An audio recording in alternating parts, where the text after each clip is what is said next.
சென்னை தெற்கு மாவட்டம் சைதை மேற்கு பகுதி திமுக சார்பில் முத்தமிழ் அறிஞர் கலைஞர் அவர்களின் 96வது பிறந்தநாள் விழாவை முன்னிட்டு நடைபெறுகிற இந்த பட்டிமன்ற நிகழ்ச்சிக்கு வருகை தந்து இந்த விழாவை சிறப்பித்துக் கொண்டிருக்கின்ற பெரியோர்களே, சான்றோர்களே, தாய்மார்களே, இந்த நிகழ்ச்சியை ஏற்பாடு செய்வதிலே முன்னிலை வகித்து சிறப்பு செய்திருக்கின்ற இதனுடைய பகுதி செயலாளர் பெருமைக்குரிய திரு எம் கிருஷ்ணமூர்த்தி அவர்களே, அவரோடு கூட இணைந்து செயல்பட்டு கொண்டிருக்கின்ற முன்னிலை வகித்திருக்கின்ற திருமிகு இரா துரைராஜ், சைதை மா அன்பரசன், வழக்கறிஞர்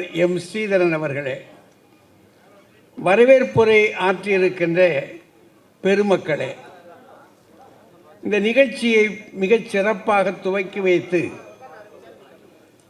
51 பைசா டிக்கெட்டிலே காத்திருந்த காட்சியை மட்டுமல்ல, அந்த டிக்கெட் கிடைக்காத போதும் அடுத்த ஷோவுக்காக அதையே நின்று அந்த உண்மையை பேசுகின்ற உள்ளம் இருக்கு பாருங்க. எத்தனை உயரத்திற்கு வந்தாலும் நான் இந்த இடத்தில் இருந்தேன் என்பதை எடுத்து சொல்லுகின்ற தெம்பும் திராணியும் இருக்கின்ற ஒரு தலைவன் இந்த சென்னை தெற்கு மாவட்ட கழக செயலாளர் தம்பி மா சுப்பிரமணியன் அவர்களே, மேடையில் அமர்ந்திருக்கின்ற அருமை பேச்சாளர் பெருமக்களே, நாங்கள் வரும்போது பாடி சிறப்பித்துக் கொண்டிருந்த அன்பு தம்பி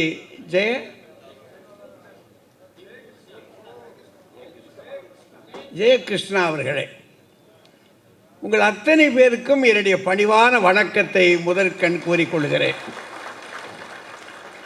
நாங்கள் வருகிற பொழுது அரங்கத்துக்குள்ளே கூட்டம் இருந்தது, சத்தம் இல்லை. அது ஒரு ஆச்சரியமாக இருந்துச்சு.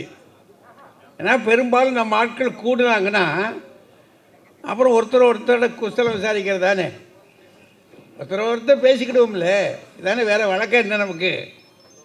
உங்க உரையை என்கிட்ட சொல்லி என் குறையை உங்ககிட்ட சொல்கிறேன் அப்படின்னு ஒருத்தருக்கு ஒருத்தர் பேசுகிறது தான் வழக்கம்.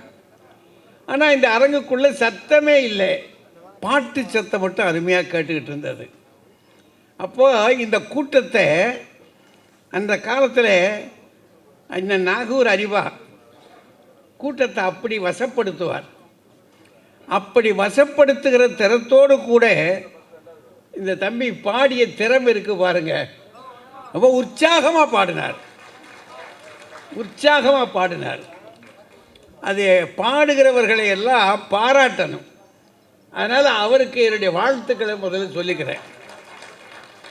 ஏன்னா அந்த காலத்தில் பாட்டு பாடித்தான் தொடங்குவாங்க, கூட்டம் அப்போ தான் வரும். நாங்கள் 1900 அநேகமாக எனக்கு ஞாபகம் வருதுன்னா ஒரு 47களிலேருந்து நான் கூட்டங்களுக்கு போயிருக்கிறேன். எந்த கட்சி கூட்டம்னாலும் போவோம், எந்த கட்சி கூட்டமாக இருந்தாலும் கேட்க வேண்டும் என்ற ஆர்வத்தோடு. அப்போல்லாம் அரசியலில் இவ்வளோ பகை கிடையாது. இப்போ தானே அரசியலில் பகை, இப்போ பகை கிடையாது. அதனால் எல்லா கூட்டத்துக்கும் போவோம். அந்த கூட்டங்களுக்கு போகும்போது இவ்வளவு கூட்டமெல்லாம் வராது. அப்போ சும்மா அங்கங்கே வரும், அப்புறம் பெருசாக கூடிடும், பெரிய கூட்டம் கூடும். அப்போ கடைசி நேரம் ஆக அங்கே கூடிடும். ஏன்னா அது ஒன்று தான் அப்போது கிடைத்த கேள்வி ஞானம். டிவி இல்லை, வீட்டில் கையில் செல்லு இல்லை. ஏன்னா அந்த காலத்துல இருந்தால் தானே தகராறு. இப்போ நமக்கு இது இருக்கிறதுனால தான் நான் போய் ஒருத்தர்கிட்ட பேசினா கூட அவன் அப்படின்ட்டு இங்கிட்டான், நம்மளை கூப்பிட்றானா இங்கே கூப்பிட்றானான்னு தெரியாது. இந்த காலம் அந்த காலம் அப்படி இருந்தது. வானொலி பெட்டியே வாங்க வசதி இல்லாத காலம். தொலைக்காட்சி பெட்டின்னு இல்லை, தொலைக்காட்சி வரல, வானொலி பெட்டியே இல்லாத காலம் அது. அந்த காலத்தில் இந்த கூட்டங்களுக்கு, அரசியல் கூட்டங்கள் இருக்குது பாருங்கள், இலக்கிய கூட்டங்கள் இல்லை. அப்போ ரொம்ப அரிது. எங்கேயாவது ஒரு கோயிலுக்குள்ளே திருவள்ளுவர் கழக கூட்டங்கள் இருக்கும், அதுன்னு இருக்கும். மற்றபடி அரசியல் கூட்டம்தான். பெரிய பெரிய பேச்சாளர்கள், பெரிய பெரிய பேச்சாளர்களுக்கு அவர்களெல்லாம் பேசுகிற பேச்சு இருக்கு, கடல் மடை திறந்தது போன்ற பேச்சு. அப்போ கூட்டங்களுக்கு போய் இப்படிலாம் சேர் போட்டெலாம் இருக்க முடியாது. எங்கேயாவது உட்கார்ந்துருக்கணும், வெட்ட வெளியில் உட்கார்ந்துருக்கணும். தெருவோரத்து கூட்டங்களுக்கு அதிகமான அப்போது வர இது கிடையாது, அனுமதி இல்லை. எங்கேயாவது ஒரு வெளியில் தான் இருக்கும், அங்கே தான் கூட்டம் இருக்கும். அல்லது இப்படி திரையரங்குகளில் கூட்டம் இருக்கும். திரையரங்குகள் கூட்டம் வந்து அந்த காலத்தில் திராவிட இயக்கம் தொடங்கி வச்சது தான். அறிஞர் அண்ணா டிக்கெட் போட்டு கூட்டம் ஆரம்பித்தாங்க. அந்த காலங்கள் அப்போல்லாம் கூட்டம் இப்படி வந்து உட்காரும். கூட்டம் கேட்க வேண்டும் என்ற ஆர்வத்தை, பேச்சை கேட்கணும், அவர் பேச்சு நல்லா இருக்கும் அப்படின்னு காசு கொடுத்து கேட்ட காலங்கள் அது. அந்த காலத்தில் இப்படி எல்லோரும் அமைதியாக வந்து உட்காருவாங்க. அது பார்த்துருக்குறோம். இப்போ எனக்கு வந்து பார்த்த உடனே பூரா ஆட்கள்லாம் வந்து எல்லாம் வெள்ளையும் சொல்லையுமா வந்து உட்காந்து ஒரு கல்யாண வீட்டில் உட்காந்த மாதிரி இருக்காங்க. ஆச்சரியமாக இருந்துச்சு எனக்கு ஒரு இலக்கிய கூட்டத்தை கேட்குறதுக்கு. ஏன்னா ஒரு பெரிய தலைவர் தமிழ்நாட்டில் இந்திய அரசியல்லையே ஒரு அசைவை ஏற்படுத்திய ஒரு தலைவர். 1949 அவர் இல்லாமல் எங்கேயும் அசையலை அரசியல். அவர் இல்லாமல் அசையலை. ஏதாவது ஒன்றுன்னா அங்கே அவர் இருக்கிறார்னு அர்த்தம், இன்னும் இருப்பார் என்று அர்த்தம். அப்படி ஒரு அசைவை ஏற்படுத்திய ஒரு தலைவருடைய நினைவுகள் இல்லை இல்லை ஏன்னைக்கு நினைக்கணும், மறந்தால் அல்லவா நினைப்பதற்குன்னு சொல்கிறாங்க இல்லையா. ஆனால் எப்போதும் இருக்கிற அவரை பற்றிய ஒரு சில செய்திகளை, அவர் என்னென்ன புரட்சிகளை ஏற்படுத்தியிருக்கிறார், எங்கெங்கே புரட்சிகளை ஏற்படுத்தியிருக்கிறார் அப்படின்றத தெரிஞ்சுக்கிட்டதுக்கு. நமக்கு அவ்வளவும் இப்போ நம்ம பிள்ளைகளை பார்த்தா எங்கள் தாய் மாதிரி இருக்காங்க, எல்லோரும் சகோதரிகள் மாதிரி இருக்காங்க. உட்காந்து புஸ்தகங்கள் எடுத்து நம்ம படிச்சுக்கிட்டா உட்காந்துருக்க போகிறோம், தெரியாது. சினிமானா நல்லா பார்ப்போம். நமக்கு முதல்ல தெரிஞ்ச விஷயம் சினிமா. அந்த சினிமாவுக்குள்ளே முதல்ல நுழைஞ்சி ஒரு பெரிய புரட்சியை உண்டாக்குனது ஒரு வேலை, பெரிய வேலை நடந்திருக்கு. திரைத்துறைக்குள்ளே புகுந்து, ஏன்னா அந்த காலம் பார்த்தா நாங்கள் சினிமாவுக்கு போன காலம்லாம் கண்ணகி, ஆரியமாலா, அல்லி அர்ஜுனா, பூரா விதவிதமான படங்களாக இருக்கும். பூரா சாமி படம் தான். ஒரு காலம் பூரா சாமி படம் தான். வருவார் சாமி, போவார் போகிற அட்டகத்தி வீரர்கள் தான் அப்படி பேரும். திடீர்னு பார்த்தா சாமி வந்து நின்றுட்டு இருப்பார். அதுவும் இன்னும் கொஞ்சம் பழைய படம் போகிறோம்னு சொன்னால் கலரில் முக்கி எடுத்திருப்பாங்க. வாயை திறந்தாருன்னா அம்பட்டும் பச்சையாக இருக்கும். ஆமாம், இல்லை சிவப்பில் முக்கி இருந்தாலும் சிவப்பாக இருக்கும் வாயெல்லாம். அப்படி ஒரு காலங்கள் அது. அந்த படங்களெல்லாம் முடிஞ்சு சாமி படம் முடிஞ்ச ஒரு பாடு ராஜா ராணிகள் படம் வந்துச்சு. ராஜா ராணிகளை பற்றியே செய்தி சொல்லிக்கிட்டு இருந்தாங்க. அப்புறம் அது முடிஞ்ச பிற்பாடு கொஞ்சம் மடத்தலைவர்களை பற்றியெல்லாம் கொஞ்சம் ஒரு விசேஷமாக அவங்கள பற்றி கிரிட்டிசைஸ் பண்ணுற மாதிரி சில படங்கள் வந்து சாமிகால் அப்படின்னு வரும். அது சில படங்கள். அறிஞர் அண்ணா வந்த பிற்பாடு இன்னொரு சில மாற்றம். கலைஞர் வந்த பிற்பாடு தமிழ் படங்களில் மிகப்பெரிய மாற்றத்தை உருவாக்கி ஒரு பெரிய வேலை நடந்துச்சு. அப்படி திரைத்துறையில் சில வேலைகள் போச்சு. அவர் அங்கே மட்டும்தானா பண்ணியிருக்கிறாரு? எத்தனை படம்? 68 படத்துக்கு மேலேன்றாங்க. ரொம்ப கணக்கு ஒழுங்காக சொல்லுவார் என் தம்பி. 77 பார்த்தீங்களா? 77ன்றாங்க. நான் ஒரு குறிப்பெடுத்ததில் 73 படம் போட்டுருந்துச்சு, இன்னொன்றில் 75ன்னு. இப்போ இவர் 77ன்றார். 77 படம். 77 படங்களுக்கு அவர் 1900 சொல்லப்போனால் 42 ராஜகுமாரியில் தொடங்கி அபிமன்யுவில் இறங்கி அப்படியே கிடுகிடு கிடுகிடு கிடுகிடுன்னு பராசக்தி, மனோகரா, டகா புகான்னு கிளம்பிடுச்சு பாருங்க. பாடங்கள் வர வர வர வர 77 படம்ட்டார். அவ்வளவு படத்துக்குள்ளே விசனங்கள் எழுதியிருக்காரு. அவரே கதை எழுதியிருக்கிறாரு. எத்தனை படம், எத்தனை பாட்டு. இந்த அப்போ ஒரு பாட்டு வச்சுக்கிட்டு இருந்தாங்களே, காகித ஓடம்னு, அவர் எழுதின பாட்டு. ஒரு 15 பாட்டு எழுதியிருக்காருன்றாங்க. இப்போ இப்படி படம், திரைப்படம் அதுதானா? அது மட்டும் இல்லை, அதற்கு அப்பால் அவருக்கு திருவள்ளுவர்னால் ஒரு பெரிய மயக்கம். ஏன்னா இந்த மக்கள், இந்த ஏழை மக்கள், இந்த ஒடுக்கப்பட்ட மக்கள், பின்தங்கிய மக்கள், எல்லாவற்றிலும் கேவலமாகவும் மிலச்சத்தனமாகவும் நினைக்கப்பட்ட இந்த மக்கள் எழ வேண்டும் என்று சொன்னால், ஓங்கி பிரகாசிக்க வேண்டும் என்று சொன்னால், ஒரு தலைவனை முன்னேறி நிறுத்திக் கொள்ள வேண்டும். வேண்டாம் எங்கள் தலைவன். அப்படி நிலைத்துக் கொள்வதற்கு, உலக அரங்கத்திற்குள்ளே நிலைத்துக் கொள்வதற்கு நமக்கு ஒரு தலைவன் வேண்டுமென்றால் அந்த தலைவன் திருவள்ளுவர் தான் அப்படின்றத மிக தெளிவாக தெரிஞ்சுக்கிட்டார். அதனால் 1967க்கு முன்னதாகவே முதல்ல அவர் கேட்குற கேள்வி சட்டசபையில், அவர்கிட்ட அன்னைக்கு இருந்தது பெரியவர் பக்தவச்சலம், அவர்கிட்ட ஒரு கேள்வி கேட்குறாரு. இங்கே சென்னையில் மயிலாப்பூரில் வேணுகோபால சர்மான்னு ஒரு ஓவியர், சிறந்த ஓவியர் இருக்கார். அந்த ஓவியர் திருவள்ளுவருடைய படத்தை எழுதியிருக்கிறார். நல்ல படம் எழுதியிருக்காரு.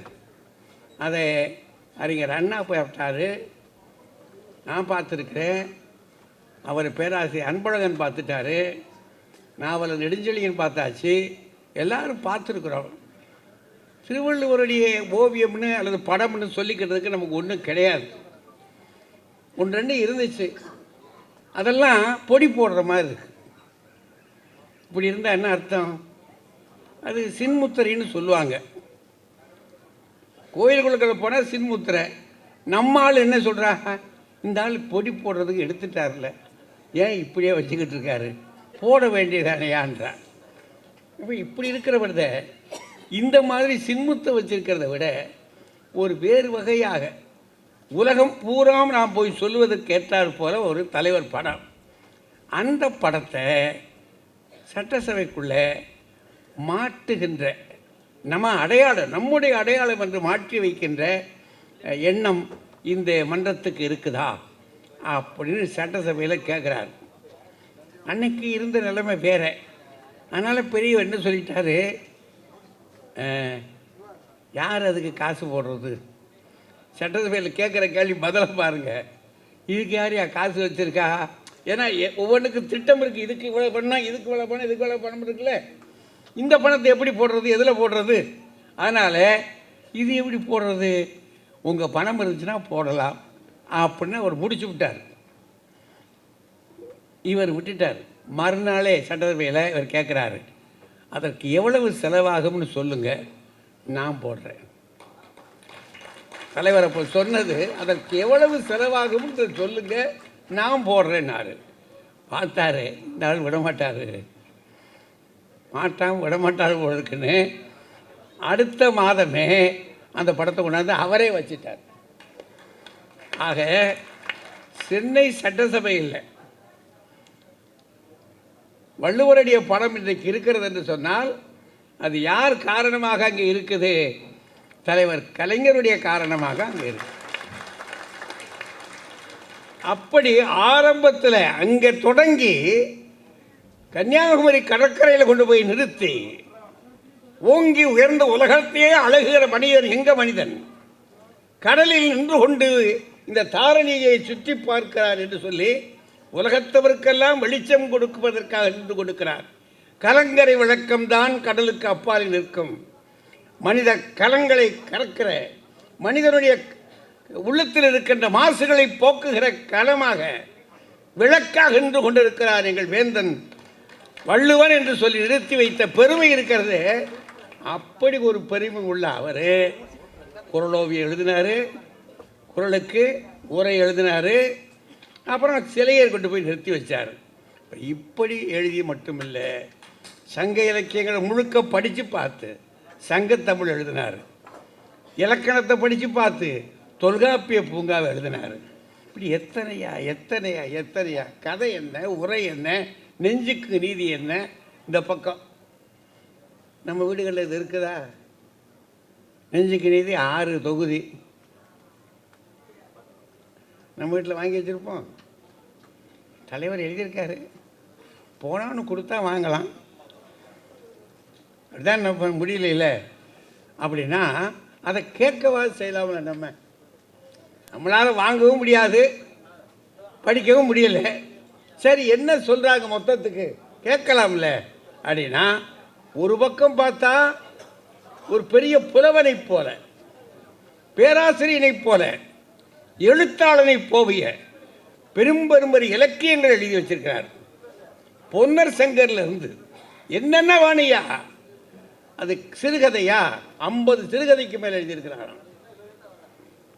புதினங்களா எழுதியிருக்கிறார். நாடகமா 10-13 நாடகத்துக்கு மேல் எழுதியிருக்கிறார். எத்தனை வேணும்? இவ்வளவையும் இன்னொரு பக்கம் இவ்வளவு எழுதி வச்சிருக்கிறாரு இலக்கியம். ஏன்னா அவர் சொல்றாரு, என்னுடைய நோக்கமே என் லட்சியங்களை எல்லாம், என் கழக கொள்கைகளை எல்லாம் பரப்புவதற்காகவே இந்த இலக்கியங்களை படைக்கிறேன்றார். அப்படின்னா திரையிலும் சாதனை செய்திருக்கிறாரு, இந்த பக்கத்தில் இலக்கியங்களிலும் சாதனை செய்திருக்கிறார். அநேகமும் உலக வரலாற்றில் இப்படி ஒரு புதுமையை செய்த தலைவர்கள் எவனும் இல்லை. ரொம்ப தெளிவாகவே சொல்லலாம். உண்மையை சொல்லணும் இல்லையா? இவ்வளவு துணித்ததா ஒரு 17 வயதில் தொடங்கி அநேகமாக ஒரு 90 வயசு வரை எழுதியிருப்பாரா? 92 வயசு இருக்குமா? ஏன்னா 95 ஐயா இதுன்னது ஒரு 3 வயசு தள்ளி முன்னாடி தள்ளினா கூட 92 வயசு வரைக்கும்னா கூட எத்தனை வருஷையா? ஒரு 75 ஆண்டுகளுக்கு மேலே. பெரிய சாதனை, பெரிய சாதனை. இதில் நம்ம எல்லாம் தெரிஞ்சுக்கிட்ட மட்டுமில்லை, அவருடைய புகழ் இருக்கு இல்லையா, பெரிய புகழ், பெரும் புகழ். ஏன்னா ஊர் உலகம் இன்றைக்கு அவரை பார்த்து வியக்கிறது. ஒன்று வியக்கிறது மட்டுமல்ல, உண்டையபடியே பாராட்டுகிறது. இன்றளவும் உலக தலைவர்கள் எல்லாம் அவரை நினைவில் வச்சிருக்கிறார்.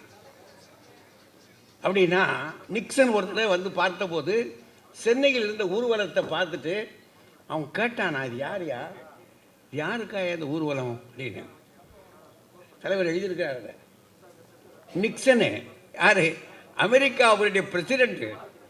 அவன் இந்த சென்னைக்கு வந்திருந்த பொழுது சென்னையில் இருந்த பிரம்மாண்டமான கூட்டத்தையும் ஊர்வலத்தையும் பார்த்துட்டு யாருக்காக இது நடக்கிறது என்று கேட்கிறார் என்று சொன்னால், இப்போ எந்த அளவிற்கு இந்த மக்கள் அவர் மீது அபிமானம் கொண்டிருந்திருக்கிறார்கள், அவர் மீது மரியாதை வைத்திருக்கிறார்கள் என்று தெரியலையா? அப்படிப்பட்ட ஒரு தலைவர் இவ்வளவு புகழடைவதற்கு, பெரும் புகழுக்கு எது காரணம்? இந்த பக்கத்தில் 2 பேர், இந்த பக்கம் 2 பேர். திரை இலக்கியம்தான். திரை இலக்கியமே நம்ம சினிமா தான். நம்ம ஊர் ஜனங்களுக்கு சொல்லணும்னா சினிமா தான் நம்ம ஊரில். அதுதான் புகழுக்கே பெரிய காரணம். சும்மா சொல்கிறதா? எத்தனை சினிமா எழுதியிருக்காரு? 77 சினிமா. சும்மாவா? அசைச்சிருக்கே. யார் சொல்கிறாரு? நம்ம சண்முகம் ஐயா. அவர் சொல்கிறார், சினிமா தாங்க, அதுதாங்க அவரை மேலே அப்படியே ஏற்றிக்கிட்டு போய் வேறு நிறுத்தி வச்சிருக்கு. அவர் கூட பேசுறதுக்கு, இவர் பேசுறது எப்படின்னு தெரியும் உங்களுக்கு. அசைச்சிருவார் கூட்டத்தை. அவருடைய அறிவு இருக்கே, நினைவாற்றல் எங்கே இருந்தது மனுஷன் இப்படி தோண்டி கொண்டு வரான்னு நமக்கு தெரியாது. அவருக்கு மட்டும் ஒரு தனியாக ஒரு வழி இருக்குது. அதில் இருந்தாலும் திருடிட்டு வந்துடுறாரு. எங்களுக்கெல்லாம் அது கிடைக்கல. அள்ளிக்கிட்டு வந்துடுறார் அந்த ஆள். வந்தது மட்டும் இல்லை, சொல்லுகிற திறமை இருக்கு பாருங்க.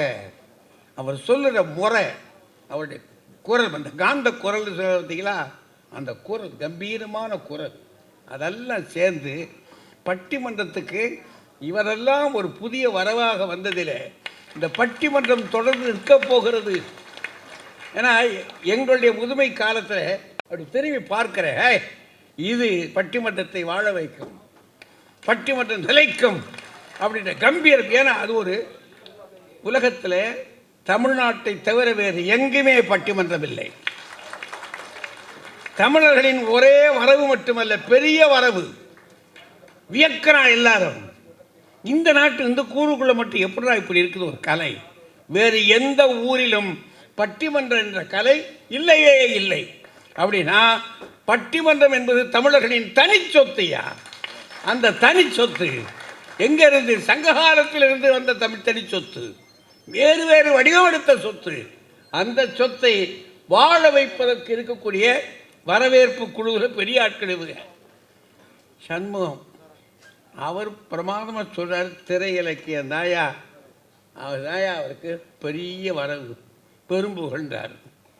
அவர் கூட பேசுகிறதுக்கு தங்கை அனுகிரகா, செல்வி அனுகிரகா, அது எப்படி பேசுன்றத அங்கே நாங்கள் கலைஞருக்கு வைத்திருந்த முதல் பட்டிமன்றம் இருக்கு இல்லையா, அன்றைக்கு நீங்கள் கேட்டிருப்பீங்க. அது பேச்சா? அது பேச்சு இல்லை, மனசுக்குள்ளே இருந்த உணர்வுகளை எல்லாம் அப்படியே திரட்டி அது சொன்ன முறை இருக்கு பார்த்தீங்களா, என்ன கம்பீரமான முறை, என்ன கம்பீரம். குழந்தை அது பேசுகிற ஒரு தகப்பனாக இருந்ததை பார்த்து பெருமைப்படுகிற ஆனந்தம் இருக்கு பார்த்தீங்களா. இது வளரணும், மேலும் வளரணும், நிற்கனையே. அது வளர்ந்தால் எங்கள் தமிழ் வளரும் ஐயா. அதுவல்ல வளர்றது, எங்கள் தமிழ் மொழி வளரப்போகிறது, தமிழுக்கு ஒரு சரியான இடம் கிடைக்கப் போகிறது. அது இதெல்லாம் சேர்ந்து ரெண்டு பேரும் திரை இலக்கியம் தான் நிற்கிறாங்க. இந்த பக்கத்தில் ஐயா புலவர் இருக்காரு, படித்தவர், நல்லா தெரிஞ்சவர், சங்க இலக்கியம் தெரியும். நமக்கு தெரியுமா? அப்படின்னா என்னன்னு சங்க இலக்கியம் நமக்கு தெரியணும் இல்லைங்க. சங்கம்னா தெரியும், சங்கடா பார்த்து வச்சுருப்பாங்க, ஏதாவது ஒரு சங்கம் வச்சுருப்பாங்க, 10 பேர் கூடுவாங்க, கத்துவாங்க, அப்புறம் அடிச்சு சண்டையை போட்டு போயிடுவாங்க. இது இல்லை, சங்க இலக்கியம் யாது, நம்முடைய பாரம்பரிய சொத்தை யாது. 1 2 இல்லை, அதில் 10 பாட்டும் 8 தொகையும் நம்முடைய பாரம்பரியம், நம்முடைய பழம் புகழ், அது நம்முடைய வீர மரபு, நம்மவர்கள் வாழ்ந்த வரலாறு, கடந்த காலத்தின் புதையலையாது. அந்த புதையலை எல்லாம் தேடி திரட்டி படிக்கிற ஆளுவர். என்ன விஷயம் நமக்கு விளங்காது, நமக்கு விளங்காதுல்ல. அன்னைக்கு இருந்த நம்ம மொழியில் சொல்லியிருக்கிறாங்க, தமிழ் தான், தமிழ் தான், அது தமிழ் இல்லைன்னு சொல்ல மாட்டேன், தமிழ் தான். ஆனால் அந்த தமிழ் அன்றைய நடையாது. அன்றைய நடையா பலது வழங்கும், சிலது வழங்காது. விளங்கிட்டு இருக்கும் போதே சிலது கூட கோர்த்து விட்டுருவான், வழங்காது. ஏன்னா புலவர்கள் அப்படி சில சிக்கல்லாம் பண்ணி வச்சுவிட்டான். அது இவருக்கு தெரியும், அதை உடைச்சிடுவார். அவர் அணுவணுவா அதை ரசிக்கிறார். அந்த மாதிரி இலக்கியங்கள்லாம் படித்த இவர் கலைஞருடைய இலக்கியத்துக்கு வர்றார், படித்து பார்க்குறார். கவிதையா கவிதைகள் கலைஞர் கதை உரை நட மட்டுமா எழுதியிருக்காரு, எத்தனை கவிதை எழுதியிருக்காரு. கவிதையே பெருசாக இருக்கு.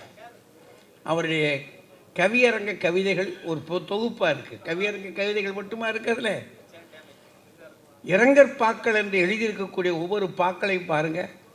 இரங்கற்பாக்கள் எல்லாம் எதை எழுதி வச்சிருக்காரு. அது மட்டும் இல்லை, நவீனம் எழுதுறாரு, நெடுங்கதை எழுதுறாரு. தனி எழுதினார்னா ஒரு தனி விஷயமையாது. தன் வரலாறு எழுதுறாரு, சுய நெஞ்சுக்கிழிது தன் வரலாறு, அது எழுதியிருக்காரு. இவ்வளவு எழுதியிருக்காரு. அதுதாயா அவரை நிலைத்த புகழுக்கு பெரும் பெருமை தரப்போகுது. இவர் மட்டுமா? அவர் பெரிய பேச்சாளர், பெரும் புலவர், நடுவண் அரசில் புலவர் விருது வாங்கினவர், நல்ல ஆசிரியர் விருது வாங்கினவர். அப்போனா எவ்வளவு படிச்சிருப்பார், எவ்வளவு பணி செய்திருப்பாருன்னு பார்த்துக்கோங்க.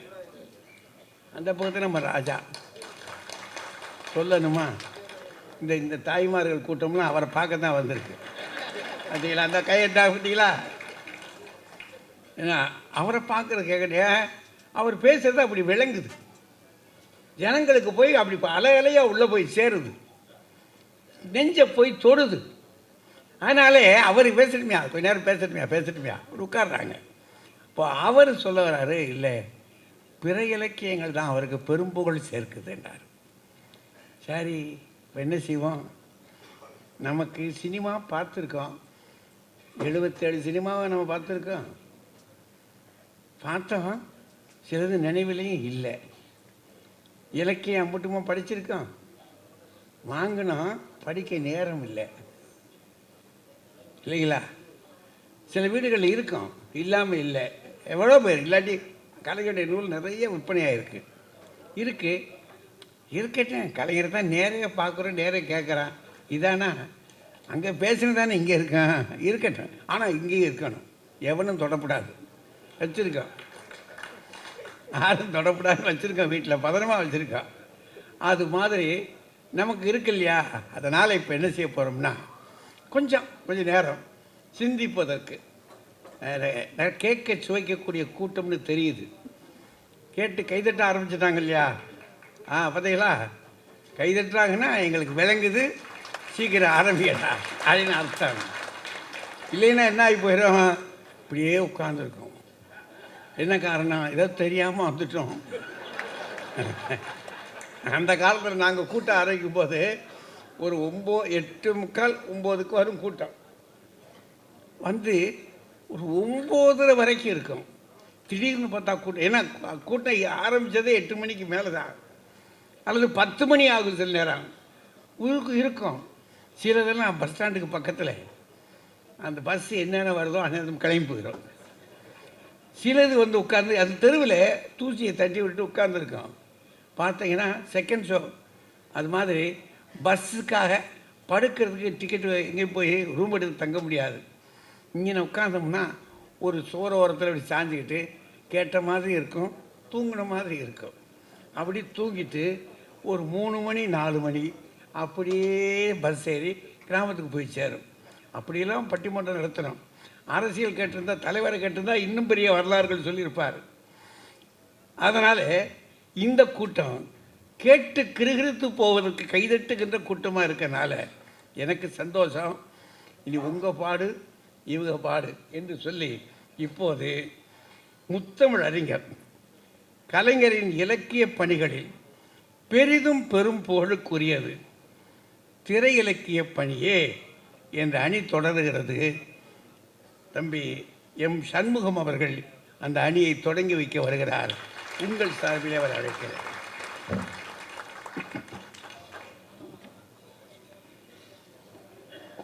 எல்லோரையும் ஆசீர்வதித்து பேசி இருக்கக்கூடிய நடுவர் ஐயா அவர்களுக்கும், மேடையிலே அமர்ந்திருக்கக்கூடிய அறிஞர் பெருமக்களுக்கும், வருகை புரிந்திருக்கக்கூடிய பெரியோர்களுக்கும், தாய்மார்களுக்கும், குழந்தைகளுக்கும், நண்பர்களுக்கும் அன்பு வணக்கம்.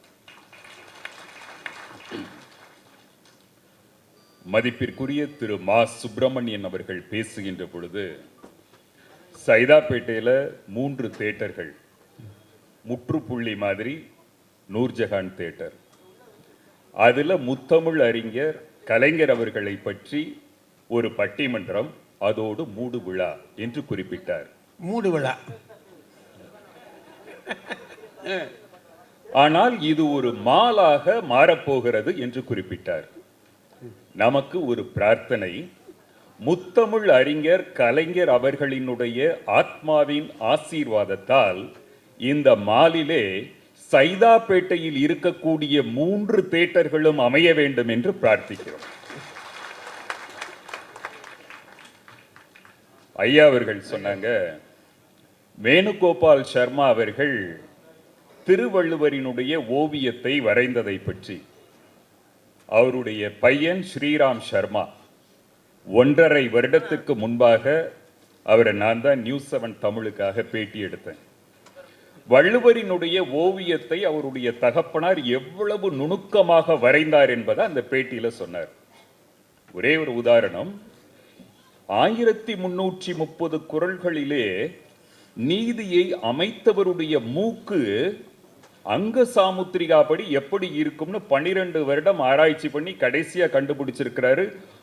ஓணானினுடைய முதுகிலே இருக்கக்கூடிய ஒரு வளைவு அவருடைய மூக்கிலே இருக்கும்னு, அது திருவள்ளுவனுடைய மூக்கிலே அந்த வளைவை வரைஞ்சிருப்பார். இதுல செய்தி என்னன்னா, இன்னும் வெளிவரல. ஓனான்ல இருக்கக்கூடிய முதுகுல இருக்க மூக்கை வளைவை எவங்கன்னா நம்ம கண்ணம் அதை வேணுகோபால் சர்மா கண்டுபிடிச்சு வரைஞ்சார். இதுல விஷயம் என்னன்னா, இன்னமும் வெளிவராதது, அந்த ஓவியத்தை கியாபே விஸ்வநாதத்திலிருந்து பல பேர்களும் வந்து பார்த்ததுக்கு அப்புறமா அப்ப ஸ்பூல் ரெக்கார்டிங் உண்டு. அதுல ஒவ்வொரு தலைவர்களும் இந்த ஓவியத்தை பார்த்த உடனே மனதிலே என்ன தோன்றுகிறது என்பதை அப்படியே ஸ்பான்டேனியஸா பேசி ரெக்கார்ட் பண்ணி வச்சிருக்காங்க. அவருடைய பையன் ஸ்ரீராம் சர்மா அவர்கள் எங்களுடைய பேட்டியிலே சொன்னது, அதிலே மிகச்சிறந்த உரை தலைவர் கலைஞர் அவர்களுடைய உரைதான். யாராவது இந்த ஸ்பூல் ரெக்கார்டிங்க இன்னைக்கு டிஜிட்டலா கன்வெர்ட் பண்ண முடியும் அப்படின்னு தோணுச்சுன்னா என்கிட்ட சொல்லுங்க. அந்த ஸ்பூல் எல்லாம் டிஜிட்டலா மாத்தலைன்னா அப்படியே போயிடும். இதுல என்ன முக்கியம்னா, ஒரு படம் நல்லா இருந்ததுன்னா அந்த படத்தை எண்டு கார்டு வரைக்கும் உட்கார்ந்து பார்ப்பாங்க. அது சுபாவம். நான் +2 படிக்கும் போது தான் பாலைவன ரோஜாக்கள் படம் வந்தது. பொதுவாக அந்த நேரத்தில் நாங்கள் தியேட்டருக்கு போகும்போது கவுண்டரில் கேட்போம், அண்ணே படம் போட்டாச்சான்னு. இல்லை டைட்டில் தான் ஓடுது அப்படின்னு சொல்லுவார். ஆனால் பாலைவன ரோஜாக்கள் படத்தில் இன்னமும் ஞாபகம் இருக்கு, அவர் அழகாக சொல்லியிருப்பார், தமிழ்நாட்டில் மொத்தம் 4 நிலம்தான், ஆனால் பழம் தமிழர்கள் 5ஆக பிரித்தாங்க. பாலைன்னு ஒரு நிலம் கிடையாது. குறிஞ்சி, முல்லை, மருதம், நெய்தல், பாலைன்னு பிரித்தாங்க. மலையும் மலை சார்ந்த இடமுமான குறிஞ்சியும் காடும் காடு சேர்ந்த இடமுமான முல்லையும் வெப்ப மிகுதியினால அழிந்து போகுதே, அப்படி பாலை வரும். அதுபோல கொள்கையும் நேர்மையும் அழிந்து போய் தமிழகமே பாலைவனமாக மாறிவிட்டதுன்னு கலைஞர் ஆரம்பிப்பார். ஒரு படத்தினுடைய எண்டு கார்டுக்கு உட்கார்றது பெருசு இல்லை, அதுக்கு அப்புறம் தான் டைட்டில் கார்டே ஆரம்பிக்கும். அதுக்கப்புறம் சத்யராஜ் சைக்கிள் ஓட்டிட்டு வருவார் ரிக்ஷாவை. ஆனா அவர் ரிக்ஷா ஓட்ட மாட்டார், ரிக்ஷாக்காரன் தண்ணி போட்டு தூங்கியிருப்பான், இவர் ஓட்டிட்டு வருவார். அந்த படத்துல முதல் டயலாக், என்னப்பா பகல்லையே தண்ணி போட்டு தூங்கிட்டு இருக்க, உன்னை தமிழ்நாட்டில் மந்திரி ஆக்கிற போறாங்க அப்படின்னு சொல்ல. இதுக்கு அப்புறம் தான் டைட்டிலே ஆரம்பிக்கும். முத்தமிழறிஞர் கலைஞர் அவர்கள் தான் தமிழனை டைட்டில் போடுறதுக்கு முன்னாடியே பேச்சை கேட்பதற்காக திரையரங்குக்குள்ள வந்து உட்கார வச்சார். இந்த பட்டிமன்றத்தில் ஒரு சின்ன சிக்கல் இருக்கு. கலைஞர் அவர்கள் அரசியல்ல சிறந்தவரா இல்ல இன்னொருத்தரை சொல்லி அவர் சிறந்தவரா அப்படின்னு கேட்டிருந்தா 2 பேரும் எதிர்த்து பயங்கரமா பேசலாம். இல்ல கலைஞர் அவர்களுடைய இலக்கிய பணி சிறந்ததா அரசியல் பணி சிறந்ததா அப்படின்னு சொன்னாலும் ஓரளவுக்கு அதுல எதிர்த்து பேசலாம். இப்ப பிரச்சனை என்னன்னா, இலக்கிய பணியில திரை இலக்கியம் சிறந்ததா பிற இலக்கியம் சிறந்ததான்னு சொல்லும் போது ஒருவருடைய வலது கண்டையும் இடது கண்டையும் பற்றி பேசுற மாதிரி ஒரு சிக்கல் இதுல இருக்கு. ஆனா ஐயா அவர்களே சொன்னாங்க, திராவிட இயக்கமும் தமிழ் திரை உலகமும் பற்றி ரிசர்ச் பண்ணி எழுதியிருக்கிறவங்களே 77 படம் தான் அப்படின்னு சொல்றாங்க. ஆனா அவருடைய பிற இலக்கியத்தை பற்றி சொல்லும் போது ஐயா அவர்கள் சொன்னாங்களே, குறளோவியம், பொன்னர் சங்கர், நெஞ்சுக்கு நீதி, சங்க தமிழ்னு மிகப்பெரிய அளவுல சொல்றாங்க. அப்படியானால் கலைஞர் அவர்களுடைய பிற இலக்கியத்தை குறைத்து மதிப்பிட முடியாது. அது ஒரு கடலை போல. அதை படிக்கக்கூடிய சக்தி கடல் நீரை குடிநீராக மாற்றுவதை போல சிலருக்கு தான் அந்த சக்தி உண்டு. புலவரையாக்கெல்லாம் இருக்குது. ஆனா உதயசூரியன் என்ன பண்ணுது, கடல் நீரை மேகமா மாத்துது. அந்த மேகம் வண்ணமயமாக வானத்துல ஒரு வண்ணத்திரையாக வருது. அதற்கு பிறகு மேகங்களினுடைய முரசொலி காரணமாக அந்த கடல் நீர் மேகமானது நம்ம வீட்டு மொட்டை மாடிக்கு மழையாக பொழிகிறது. இதைத்தான் நம்மால ருசிக்க முடியும். அவருடைய பிற இலக்கியம் என்பது கடலை போல. ஐயா சொன்னாங்களே அலை அலையாகன்னு, பக்கம் பக்கமாக புரட்டக்கூடிய அளவு அவருடைய பிற இலக்கியம் கடலை போல இருக்கிறது. ஆனா என்னை போன்ற சாமானியர்களுக்கு அதிலிருந்து வந்த மழை நீர் தான் ருசிக்க கூடியதாகவும் பயன் தரக்கூடியதாகவும் இருக்கின்றதா யதார்த்தமான உண்மை. இப்போ ஒரு பாடலை பற்றி சொன்னாங்க. அந்த பாடல் பிறந்த கதை மாயவநாதன் அப்படின்ற கவிஞர் தான் அப்ப அந்த படத்துக்கு பாடல் எழுதுறாரு. இசையமைப்பாளர் என்ன பண்றாரு, இந்த தத்தஹாரம்னு சொல்லுவாங்க, அந்த மெட்டு போட்டு கொடுக்குறாங்க. அந்த மெட்டு போட்டு கொடுக்கும்போது இந்த மெட்டு என்னன்னு சொல்லுங்க அப்படின்னு உடனே அவர் வாசிச்சிருக்காரு, மாயவநாதன் மாயவநாதன் மாயவநாதன் மாயவநாதன் அப்படின்னு. அவர் எந்திரிச்சு போயிட்டாராம், சும்மா கிண்டல் பண்றீங்க அப்படின்னு. திரும்ப கூப்பிட்டதுக்கு வரவும் இல்லையா.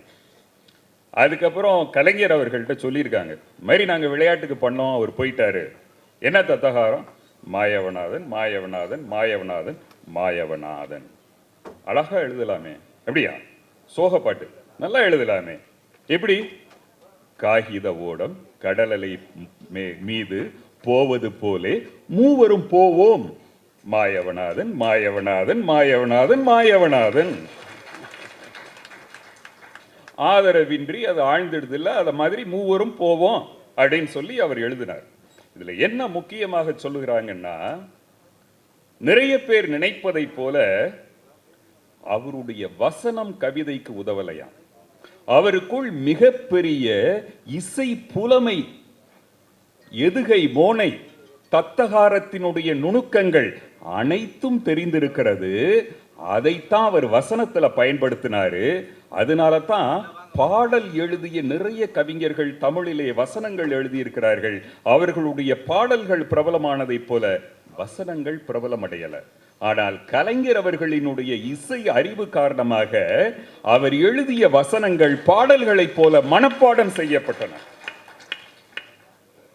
கலைஞர் அவர்கள் 1954 திரைப்படத்தை பற்றி மிக முக்கியமான கட்டுரை ஒன்று எழுதுறாரு. அப்ப கேட்கிறாங்க, யதார்த்தத்துல நாம எதுகை மோனையோட பேசிட்டு இருக்கோமா, அடுக்குமொழியோட பேசுகிறோமா? பிறகு எப்படி திரைப்படத்துல நீங்க அடுக்குமொழியையும் எதுகை மோனையையும் பயன்படுத்தலாம்? கலைஞர் அவர்கள் எழுதின மிக முக்கியமான கட்டுரைகள்ல இதுவும் ஒண்ணு. அவர் சொல்றாரு, யதார்த்த வாழ்க்கையில நாம பார்க்கக்கூடியதுல அநேகம் பேர் அழகில்லாம இருக்கிறோம். ஆனா திரைப்படத்தை பார்க்கும்போது அழகானவர்கள் நடிக்க வேண்டும் என்று எதிர்பார்க்கிறோமே. யதார்த்தத்துல தரகு வேலை பார்க்கக்கூடிய நபரும் இன்சூரன்ஸ் ஏஜென்ட், இவங்க 2 பேர் மட்டும்தான் நடிக்கிறாங்கன்னு நாம புரிஞ்சுக்கிறோம். ஆனா திரைப்படத்தில் ஒவ்வொரு கதாபாத்திரமும் நன்றாக நடிக்க வேண்டும் என்று எதிர்பார்க்கிறோமே. அப்படி நடிப்பையும் அழகையும் எதிர்பார்க்கக்கூடிய நாம் அடுக்கு மொழியையும் எதுகை மோனையையும் ஏற்றுக்கொள்வதிலே தவறில்லை. ஆனா அவர் சொல்றாரு, எதுகை மோனைன்றது கழுகு மலையிலே கந்தசாமி கண்ணை திறந்து கொண்டு கடவுளை வேண்டிக் கொண்டு கடுந்தவம் இருந்தான் என்று எழுதக்கூடாது. காணாவுக்கு காணா ஆனாவுக்கு ஆனா என்று எழுதுவதல்ல எதுகை மோனையும் அடுக்கு மொழியும். அவர் சொல்றாரு, அலங்கார வார்த்தைகளை உதறிவிட்டு பார்த்தாலும் அர்த்தம் துணிக்க வேண்டுமே தவிர சூனியம் வந்துவிடக் கூடாது. அவர் சொல்றாரு, இந்த மாதிரி மறுமலர்ச்சி ஆற்றிலே வாய்க்கால்களை வெட்டி தமிழ் பண்ணையை வளர்க்க உதவக்கூடிய எழுத்து உழவர்கள் இந்த ஒரு விஷயத்தில் கவனமாக இருக்கவில்லை என்றால் கருத்து சோலைகளை பார்க்க முடியாது, வார்த்தை பாலைவனங்களை தான் காண முடியும் என்று எச்சரிக்கிறார். நீங்க இந்த கோணத்துல பராசக்தி படத்தினுடைய ஒவ்வொரு வசனத்தையும் ஆழ்ந்து பார்த்தீர்களேயானால் அதற்குள் ஒரு சங்கீதத்தின் நுட்பம் இருக்கும். அந்த காலத்துல நாம பார்க்கணும், இன்றைக்கு இருப்பதை போல அல்ல. யூடியூப் கிடையாது, ஃபேஸ்புக் கிடையாது. ஆனால் கலைஞர் அவர்களுடைய வசனம் மட்டுமே தனியா பிரிண்ட் பண்ணி புக்கா தமிழர்கள் படித்து பாடல்களை போல வசனங்களை மனப்பாடம் செஞ்சிருக்கிறாங்கன்னா அப்ப திரை இலக்கியம் தானே நம்முடைய உள்ளத்திற்குள் எளிதாக ஊடுருவி இருக்கிறது. அவர் எந்தெந்த வார்த்தைகளை போடுகிறார்னு பார்க்கணும். பொதுவாக சாமி கும்பிடும் போது பார்த்திருப்பீங்க, கடவுளுக்கு எதுக்கு நின்று கும்பிட மாட்டாங்க, அப்படி பக்கவாட்டில் நிற்பாங்க ஆணும் பெண்ணுமா. ஏன்னா கடவுளோட கடைக்கண் பார்வை தான் முக்கியம். பூசாரி காணிக்கையை எதிர்பார்க்கலாம், இதெல்லாம் தவறு கிடையாது, சாதாரண ஒரு விஷயம் தான். மீன் அழுக்க சாப்பிட்ற மாதிரி நான் சமூகத்தினுடைய குற்றத்தை சுட்டி காட்டுகிறேன்னு அந்த கேரக்டர் சொல்லணும். ஆனால் அந்த கேரக்டர் சொல்லக்கூடிய விதத்தில் ஒரு கவிதை இருக்கும், ஒரு கவித்துவம் இருக்கும். அதை நினைவுபடுத்தி தமிழர்கள் பேசக்கூடிய அளவிலே அது வலிமையாக இருக்கும். அவர் என்ன சொல்லுவாரு, என்னுடைய சுயநலத்திலே ஒரு பொதுநலம் கலந்திருக்கிறது, ஆகாரத்திற்காக அழுக்கை சாப்பிட்டு தடாகத்தை சுத்தப்படுத்துகிறதே மீன், அதை போல அப்படின்னு சொல்லுவாரு. என்னுடைய தங்கை கல்யாணிக்கு பக்தர்கள் சிலர் உதவ முன் வந்தார்கள், பிரதி உபகாரமாக அவளுடைய கடைக்கண் பார்வையை கேட்டார்கள். பூசாரியோ கல்யாணியின் கற்பையே தட்சணையாக கேட்டார் அப்படின்னு சொல்லிட்டு பராசக்தியின் பெயரால், உலக மாதாவின் பெயரால் அவர் சொல்லும் போது அவர் கேட்கக்கூடிய கேள்விகள் அனைத்திலுமே ஒரு கவித்துவம் இருக்கும். ஆக அந்த காலத்தில் எந்த வசதியும் இல்லாத போது கலைஞர் அவர்களை போல உச்சி வகுடு எடுத்துக்கொள்ள வேண்டும் என்று தமிழர்கள் விரும்பியதற்கு, அப்படி ஒரே ஒரு வசனகர்த்தாவை பார்த்து இவரை மாதிரி இமீடியட்டா இருக்கணும்னு ஒரு நடிகரை பார்த்து காப்பி எடுத்ததை போல தமிழர்கள் காப்பி அடித்ததற்கு அவருடைய வசன தமிழ் மிக முக்கியமான காரணம். இன்னமும் சொல்ல போனால், நீங்கள் திராவிட இயக்க வரலாறும் தமிழக சினிமாவையும் பற்றி எடுத்து பார்த்தீங்கன்னா, பராசக்தி முன்பாக, கலைஞர் அவர்கள் எழுதுவதற்கு முன்பாக தமிழ் சினிமாவிலே திராவிடம் என்ற சொல் இடம்பெறவே இல்லை. அதை சினிமாவின் மூலமாகத்தான் பிரபலப்படுத்தினார். மலைக்கள்ளன் படத்துல நாமக்கல் கவிஞர் அவர்கள் தமிழன் என்ற ஒரு இனம் உண்டு, தனியே அவருக்கு ஒரு குணம் உண்டுன்னு எழுதினதுக்கு அப்புறம்தான் நாமக்கல் கவிஞர்னு ஒருத்தர் இப்படி ஒரு பாடலை புரிந்து கொண்டார்கள் என்று திரை இலக்கியம் சொல்லுகிறதுன்னா, நம்முடைய ஊரிலே மிக எளிமையாக போய் சேரக்கூடிய இலக்கியம் என்பது திரை இலக்கியம்தான். அவருடைய பிற இலக்கியத்தை நாம் குறைத்தே மதிப்பிடல என்பதை புரிஞ்சுக்கணும். சத்யராஜ் அவர்கள் கொங்கு தமிழ் பேசிட்டு இருந்த போது திரைத்தமிழ் பேசுவதற்கு நடிகர் சிவகுமார் அவர்கள் 3 ரூபாய்க்கு வாங்கி வச்சிருந்தாராம் கலைஞர் அவர்களுடைய வசனங்களை. அதை தொடர்ந்து பேச சொல்லி தான் திரைத்தமிழையே சத்யராஜுக்கு கற்றுக் கொடுத்திருக்கிறார். அதை விட முக்கியம், சத்யராஜ் அவர்கள் சொல்றாரு, அப்படி நான் கலைஞரோட தமிழை பேசி பேசி வளர்ந்து நான் ஹீரோவாயி 100 நாள் ஓடுன முதல் படம் பாலைவன ரோஜாக்கள் தான். அதை எழுதினவரும் கலைஞர் அவர்கள். அப்படின்னா நீங்க நினைச்சு பாருங்க, பராசக்தி படம், அடுத்து மருதநாட்டு இளவரசிக்கு அப்புறம் தான் வித்வான் வே லக்ஷ்மணன் அவர்கள் எழுதுறாரு, அதுக்கப்புறம் தான் எம்ஜிஆர் அவர்கள் தொடர்ந்து கதாநாயகனாக நடிக்க தொடங்கினார்னு. அதுக்கப்புறம் நீங்க பாத்தீங்கன்னா லலிதா பத்மினி 2 பேரும் அதுக்கு முன்பு நடன காட்சிகள்ல மட்டுமே நடிச்சிட்டு இருந்தாங்க. கலைஞர் அவர்களுடைய மணமகள் படத்திற்கு பிறகுதான் அவங்க கதாநாயகிகளாகவே மாறுகிறார்கள். ஆக எம்ஜிஆர் வாழ்க்கை, சிவாஜி அவர்களுடைய வாழ்க்கை, பத்மினி அவர்களுடைய வாழ்க்கை என்று திரை வாழ்க்கையிலே ஒவ்வொருவருக்கு பின்னாலும் அவர் முதுகெலும்பாக இருந்திருக்கிறார். அதை தாண்டி சத்யராஜ் முதற்கொண்டு இன்று வரை இருக்கக்கூடிய கலைஞர்களுக்கு திரைத்தமிழை பேசக்கூடிய வாய்ப்பையும் கலைஞர் அவர்கள் தான் கொடுத்திருக்கிறார். அதாவது கலைஞர் அவர்களுடைய பேச்சிலேயே அந்த தமிழ் இருக்கும். ஒரு தடவை கேட்டாங்க, 2 தடவை ஆட்சி டிஸ்மிஸ் ஆயிடுச்சே, உங்களுக்கு வருத்தம் இல்லையான்னு. அவர் சொன்னதே ஒரு சினிமா வசனம் மாதிரி தான் இருந்தது. பதவி என்பது தோல்ல போட்டுக்கக்கூடிய துண்டு என்றும், ஓடி ஆடி மக்களுக்கு தொண்டு செய்வதுதான் முக்கியம்னு தெரிஞ்சுக்கிட்ட ஒருவருக்கு ஆட்சி கலைப்பு ஒரு பெரிய விஷயமே இல்லை என்று சொன்னார். அவருடைய எல்லா வசனங்களிலும் ஒரு திரைத்தமிழ் இருக்கும். இன்னும் சொல்ல போனா, இந்த ஒன்றை சொல்லி நிறைவு செய்கிறேன் ஐயா. பொதுவா கலைஞர் அவர்கள் பேசுறாரு, அது ஒரு விதம். இப்போ முரசொலியில ஒரு கடிதம் படிக்கிறோம், அப்ப என்ன மாற்றம் நடக்கும்னா, அதை படிக்கும்போது கலைஞர் அவர்கள் பேசுற மாதிரி நமக்கு இருக்கும். திரைத்துறையில ஒரு ரசவாதம் நடக்கும். கலைஞர் அவர்கள் எழுதியிருப்பாரு, அதை பேசக்கூடியது சிவாஜியாக இருந்தாலும், SSR ஆக இருந்தாலும், எம்ஜிஆர் அவர்களாக இருந்தாலும், இதை எழுதியிருக்கக்கூடியவர் கலைஞர் என்பதை உள்ளோட்டமாக கொடுத்து கொண்டே இருப்பார். தனியாக பாடுவதை விட கோரஸாக பாடும்போது தன்னுடைய குரலை தனித்து ஒலிக்க வைப்பது ஒரு திறமை. அந்த விதத்திலே எல்லா கோணங்களிலும் தமிழர்களை தமிழை படிக்க வைத்து, தமிழை ரசிக்க வைத்து, இன்று வரை தமிழை தாண்டி அந்நிய மொழிகளை போற்றக்கூடாது என்ற உணர்வை கொடுத்தது. அதை கொடுத்ததில் கலைஞர் அவர்களுடைய திரை இலக்கியத்திற்கு மிக முக்கிய பங்கு இருக்கிறது என்று சொல்லி நல்ல வாய்ப்புக்கு நன்றி பாராட்டி விடைபெறுகின்றோம். நன்றி, வணக்கம். என்ன நுணுக்கமாக ஒவ்வொரு செய்தியும் தெரிஞ்சு வச்சிருக்காரு பாருங்க. மாயவநாதன் ஒன்று போதாதா? இந்த பாட்டு எழுதுறதுக்கு எவ்வளவு சிரமம் இருக்குது. அது போன வேகத்துக்குள்ளேயே இவர் ஏன் இதை எழுதலாமே அப்படின்னு சொல்லிட்டு அந்த பாட்டு நெடுநாள் வெளியில் பாடப்பட்டுக்கிட்டே இருந்த கேட்ட பாட்டு. இந்த நேரம் பார்த்தாலும் காகித ஓடம் கடலை மேலே போவது போலே மூவரும் போவோம்னு அப்படி ஒரு பாட்டு அது. ஆக இதையெல்லாம் எடுத்து நினைவுபடுத்துகிறார். இதனால தான் 77 படங்களை பற்றியும் விமர்சகன் சொல்லுகிறவங்க அதனால்தான் கலைஞர் புகழ் பெற்றார், பெரும் புகழுக்குரியவரானார் அப்படின்னு மற்றவர்கள் சொல்லுகிறார்கள்னு சொல்கிறார். இவ்வளவு தெளிவாக செய்தியை வச்சுட்டார். நம்மளும் ஒரு படம் பார்த்த மாதிரி இருக்கு. இப்போ என்ன செய்ய போகிறாரு? இவரும் கேட்டுக்கிட்டே இருக்கார். ஆமாம், ஏன்னா அவர் சொன்ன மாதிரி இதை குறைக்க முடியாது. ஏன்னா ரெண்டும் பெரியவருடைய விஷயம். அது குறைச்சி பேச முடியாது இல்லையா? வாங்க ஐயா, புலவர் ஐயா வாங்க.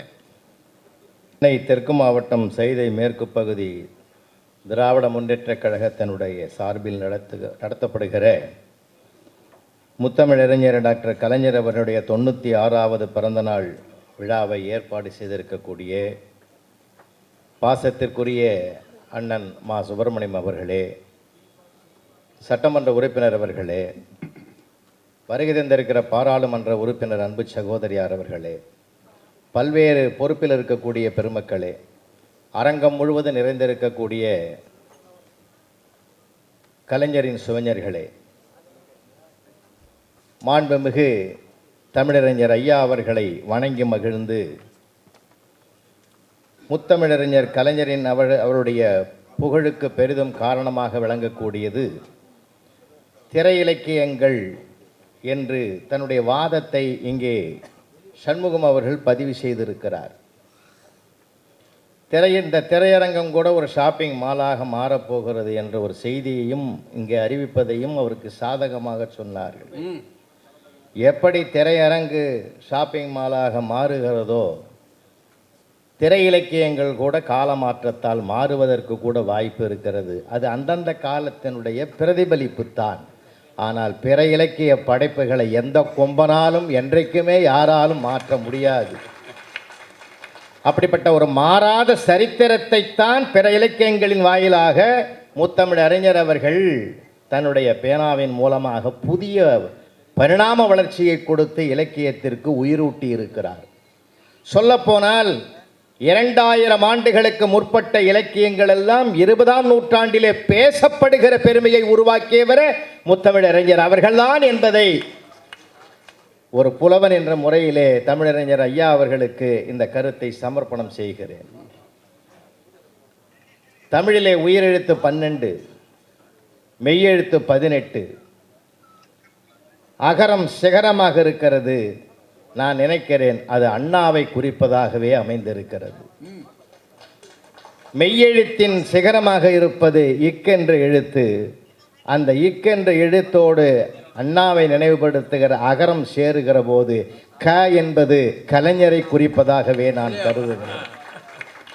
இந்த உயிரெழுத்தையும் மெய்யெழுத்தையும் கொண்டதுதான் தமிழ் என்றால் அந்த த என்பது தமிழின தலைவர் தளபதியை குறிப்பதாகவே நான் இந்த விழாவிலே சொல்வதற்கு நான் பெருமைப்படுகிறேன், மகிழ்ச்சி அடைகிறேன். அவருடைய பேனா தலைகுனிந்த போதெல்லாம் தமிழன் தலை நிமிர்ந்தான் என்று அறிஞர் உலகம் பாராட்டிய பெருமை முத்தமிழறிஞர் கலைஞருடைய பேனாவுக்கு இருந்த பெருமை. உலகத்தில் எந்த காலத்திற்கும் நின்று நிலைக்கக்கூடிய 2 சொற்களை இலக்கியமாக வடித்தவர். அதுதான் உடன் பிறப்பே என்ற ஒரு உயர்ந்த வார்த்தை. அது எந்த நாளும் ஒரு பொற்காலமாகவே ஒரு பொன்னெழுத்துகளால் பொறிக்கத்தக்கதாகவே அமையக்கூடிய பெருமையை உருவாக்கி தந்திருக்கிற வார்த்தைகள்.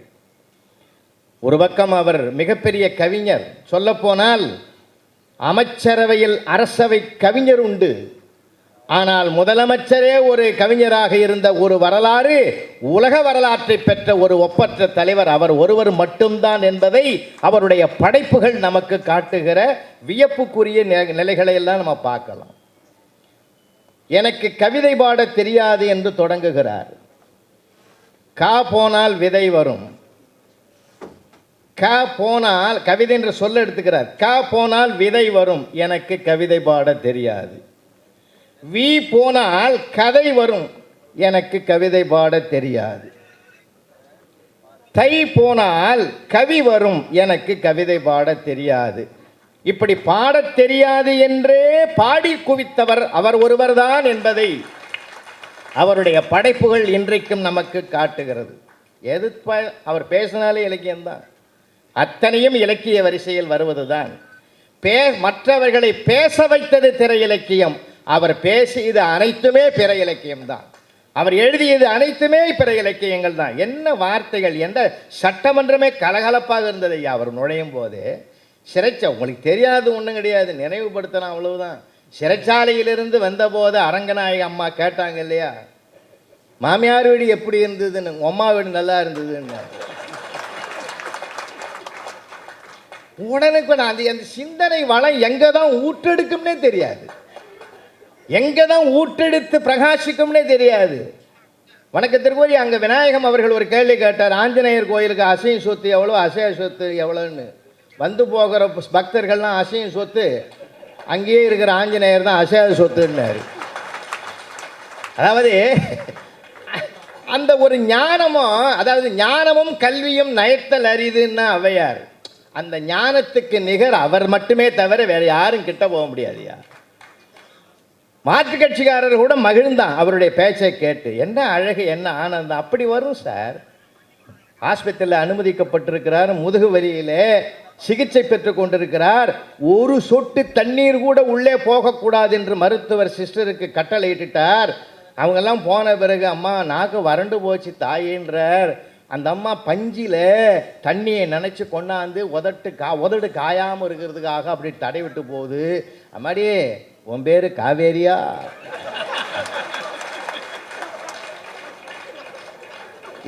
நான் என்ன கேட்குறேன், கஷ்டத்தை கூட ஒரு இஷ்டமாக்கி அந்த இனிய தமிழ் உரைய வாயிலிருந்து வெளிவருதுன்னா, இந்த மாதிரி ஒரு மனிதரை, ஒரு நடமாடும் பல்கலைக்கழகத்தை எந்த பிறவியிலையா பார்க்க போகிறோம்?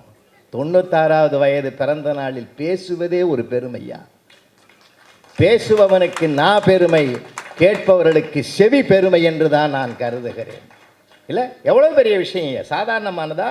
10 பாட்டு பாடு என்றார், 8 தொகை வேண்டும் என்றேன். 10 பாட்டு பாடு என்றார், 8 தொகை வேண்டும் என்றேன். ஏலாது 500 என்றார். இது எல்லாமே இலக்கியத்து பேரு. 500 என்றார், வேண்டாம், அகத்திற்கு 400 புறத்திற்கு 400, அகநானூறு புறநானூறு 500 10 பாட்டு 8 தொகை என்ற இலக்கிய பெயர்களையே கொண்டு வந்து காலத்தால் அழியாமல் கவிதையிலே நிலைநிறுத்தியிருக்கிற பெருமை அவருக்குத்தான் சார். ஏன் தெரியுமா? அவர் உணர்ந்து படித்தவர், உதடுகளா மட்டும் படிக்கவில்லை, உணர்ந்து படித்தவர்.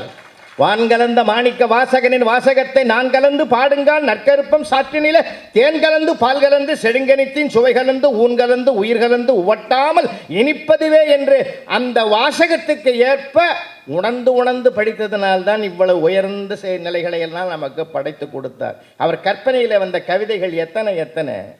அவர் பொதுப்பணித்துறை அமைச்சராக இருந்த காலத்தில் எழுதிய ஒரு கவிதையின் 4 வரிகளை சொல்றேன்.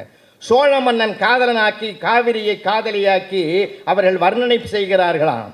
உன் பல் என்ன மணிமுத்தா, மணிமுத்தாருன்னு ஒரு ஆறு இருக்குது. பொதுப்பணி அமைச்சர், உன் பல் என்ன மணிமுத்தா. காதலி உடனே சொல்றார், அமைதியாக இருங்கள், மன்னியார் வருகிறார்.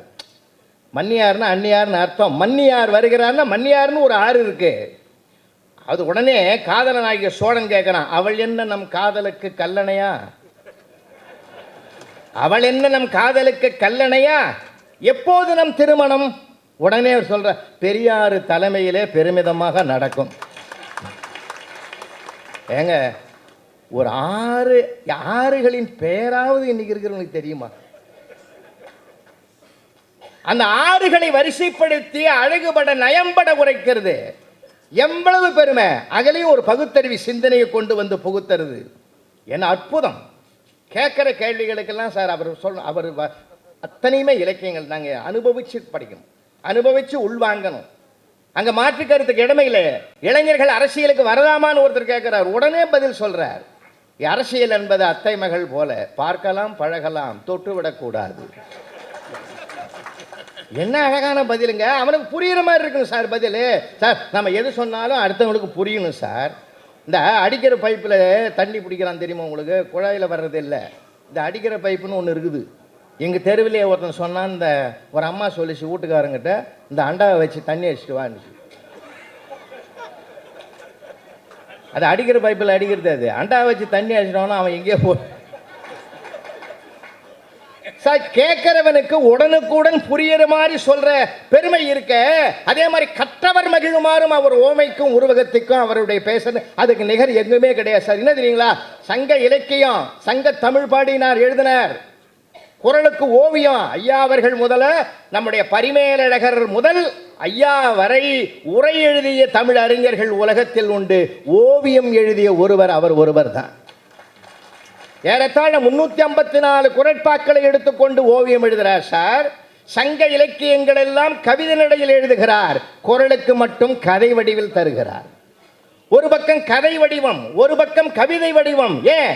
என் தமிழ் வாழ வேண்டும் என்றால் இதை நான் செயல்படுத்தி தீர வேண்டும் என்று தன்னுடைய படைப்புகளை அவர் உள் உணர்வோடு படைக்கிறார். உருவகம் ஓமைக்கு சொல்றேங்க, நிலவை வர்ணிக்காத கவிஞர்களே இல்லை. வெள்ளிக்குடத்தின் வாய் போன்ற வட்ட நிலான்னு நமக்கு கற்பனையில கொண்டாந்து அப்படியே நிறுத்துறார் அந்த ஓமையை. பாவேந்தர் கூட நிலவான் அடைக்குள் உடல் மறைத்து நிலவென்று காட்டுகிறாய் ஒளிமுகத்தினர். இவர் வெள்ளிக்குடத்தை அதிலிருந்து அப்படியே எடுக்கலிங்க. வெள்ளிக்குடத்தின் வாய் போன்ற வட்ட நிலா என்று அழகான அந்த வெண்மைக்கு ஒரு அழகை தருகிறார். அது மட்டும் இல்லை, உருவகத்துக்கு பெருமை. கற்ற அறிஞர்களெல்லாம் பாராட்டுகிற ஒரு உருவகம் கொடுக்கிறார். ரொம்ப ரொம்ப அழகு சார். அந்த கற்பனைக்கு நிகழ்வு அவரால் தான் படைக்க முடியும். அது இமைகளை கதவுகளாக்குறார். காதலனை பிரிந்திருக்கிற காதலி உறக்கம் வராமல் தவிக்கிறாள். எப்படியாவது இந்த விழிகளை உறங்க வைத்து விட வேண்டும் என்று இமைகளாகிய கதவுகளை தாழிட்டு கொண்டு விழிகளை அடக்குகிறாளாம். ஆனாலும் இந்த பொல்லாத விழிகள் இமைகளை தட்டி பார்த்து விட்டு திறக்காது என்பதனாலே நினைவு சாளரத்தின் வழியை எட்டி பார்த்தது என்று ஒரு உருவகத்தை எழுதினார் பாருங்க. இது படிக்க படிக்க படிக்க படிக்க கேட்க கேட்க அழகான மொழி. அதே மாதிரி ஒரு பெண்ணை வர்ணிக்கிற போது கூட சங்க இலக்கியத்தை உள்வாங்கி அந்த பெருமகனார் குறள் 1330 குறட்பாக்களுக்கும் வடிவமாக தன்னை ஆக்கி கொண்ட அந்த மாபெரும் தமிழ் அறிஞர் உலகத்திலே இதுவரையிலும் தமிழ் தோன்றிய நாளிலிருந்து எவராலும் சொல்லப்படாத ஒரு புதிய ஓமையை அங்கே வெளிப்படுத்தி இருக்கிற ஒரு அழகை மட்டும் சொல்லி நான் நிறைவு செய்கிறேன். எத்தனையோ பேர் ஒரு பெண்ணை வர்ணிக்கிறார்கள். ஒரு பூந்தோட்டத்தை பார்த்து அந்த மலர்ந்திருக்கிற பூக்களை எல்லாம் இது இது இது என்று வர்ணிக்கிறார்கள். ஒரு இடத்திலே காலத்தின் அருமை கருதி ஒற்றை வரியை சொல்ல ஆசைப்படுகிறேன். அந்த பெண்ணினுடைய இடையை ஒரு கவிஞன் வர்ணிக்கின்றான். இது அத்திப்பூ போன்ற இடை என்று வர்ணிக்கின்றான். உலகத்தில் கவி சக்கரவர்த்தி கம்பன் கூட கடவுள் நிலை பெற்றது அந்த இடை என்றான். ஏன்? உண்டென்பார் சிலர், இல்லை என்பார் சிலர் என்ற ஓமையை சொன்னான். ஆனால் மாண்புமிகு முத்தமிழறிஞர் கலைஞர் அவர்கள்தான் அத்திப்பூ என்ற ஒரு ஓமையை புதுமையாக படைக்கிறார். அது என்ன தெரியுமா? அத்திப்பூ பூக்காதுன்னு நம்ம சொல்லுவோம் இல்லையா? பொதுவாக நாம் சொல்றது அத்திப்பூ பூக்காது, அத்திப்பூ இல்லை. ஆனால் அறிவியலாளர்கள் என்ன சொல்றான்? அதுக்கும் பூ உண்டு, அது மரத்துக்கு உள்ளுக்குள்ளேயே பூக்கிறது என்று சொல்லுகிறார்கள். ஆக அறிவியலாளர்கள் உண்டு என்று சொல்லுகிறார்கள், பொதுமக்கள் இல்லை என்று சொல்லுகிறார்கள். அப்போ அந்த இடை உண்டா இல்லையா என்ற ஒரு சந்தேகத்திற்குரியதாக இருப்பதனால் அது அத்திப்பூ போன்ற இடை என்று ஒரு புதுமையை புகுத்துகிறார் என்று சொன்னால் இதை விட அழகாக என்ன சொல்ல முடியும்? நிறைய சொல்லலாம் ஐயா. வகுப்பறைக்கு வராரு ஐயா, ஒரு நிமிடம் அனுமதி கேட்கிறேன். வகுப்பறைக்கு வராரு ஐயா, வகுப்பறைக்கு வராரு ஐயா. நாங்கெல்லாம் வகுப்பறையில் 36 வருஷம் இருந்தேன் ஐயா. 36 வருஷம் இருந்தேன். அவரை பாருங்க, வகுப்பறை, தமிழகத்தையே வகுப்பறை ஆக்கி பாடம் நடத்த வருகிறார். சங்கத்தமிழை கொண்டு வரார் சார். என்ன அழகு தெரியுமா?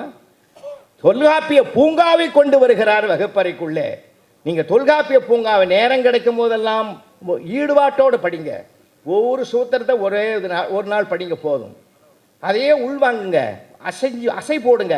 அந்த அழகே யாராலும் படைக்க முடியாது. எத்தனை கோடி இன்பம் வைத்தாய் அப்படின்னு பாரதி அத்தனை கோடி இன்பத்தையும் அதில் வச்சிருக்கிறார். 12 வகுப்பறையில் வர்ற மாதிரி ஆசிரியர் கேட்கிறார், மாணவர்களே 12 உயிரெழுத்து, எத்தனை உயிரெழுத்துன்னு பசங்களை கேட்கறோம். பையன் 12ன்றான். இந்த 12 உயிரெழுத்து நீ எப்படிடா ஞாபகம் வச்சுக்குவேன்னு கேட்குறாரு.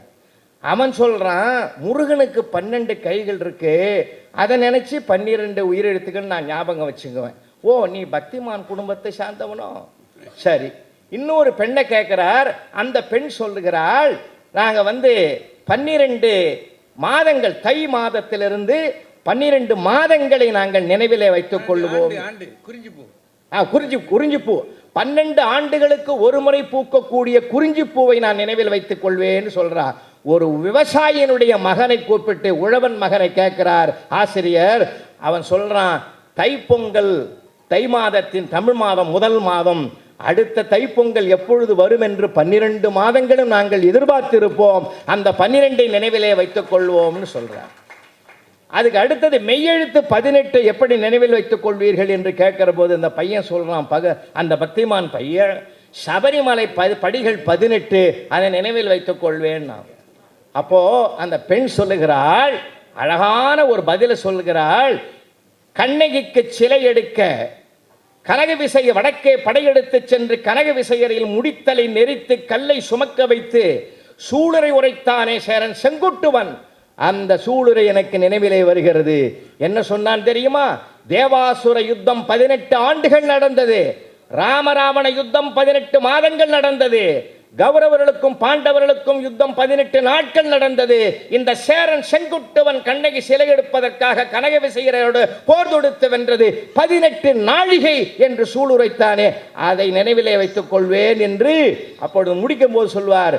அது பகுத்தறிவாக இருந்தாலும் பக்தி நெறியாக இருந்தாலும் தமிழ் வாழட்டும் என்று முடிவு செய்கிற ஒரு அழகு இருக்கிறதே அன்பர்களே.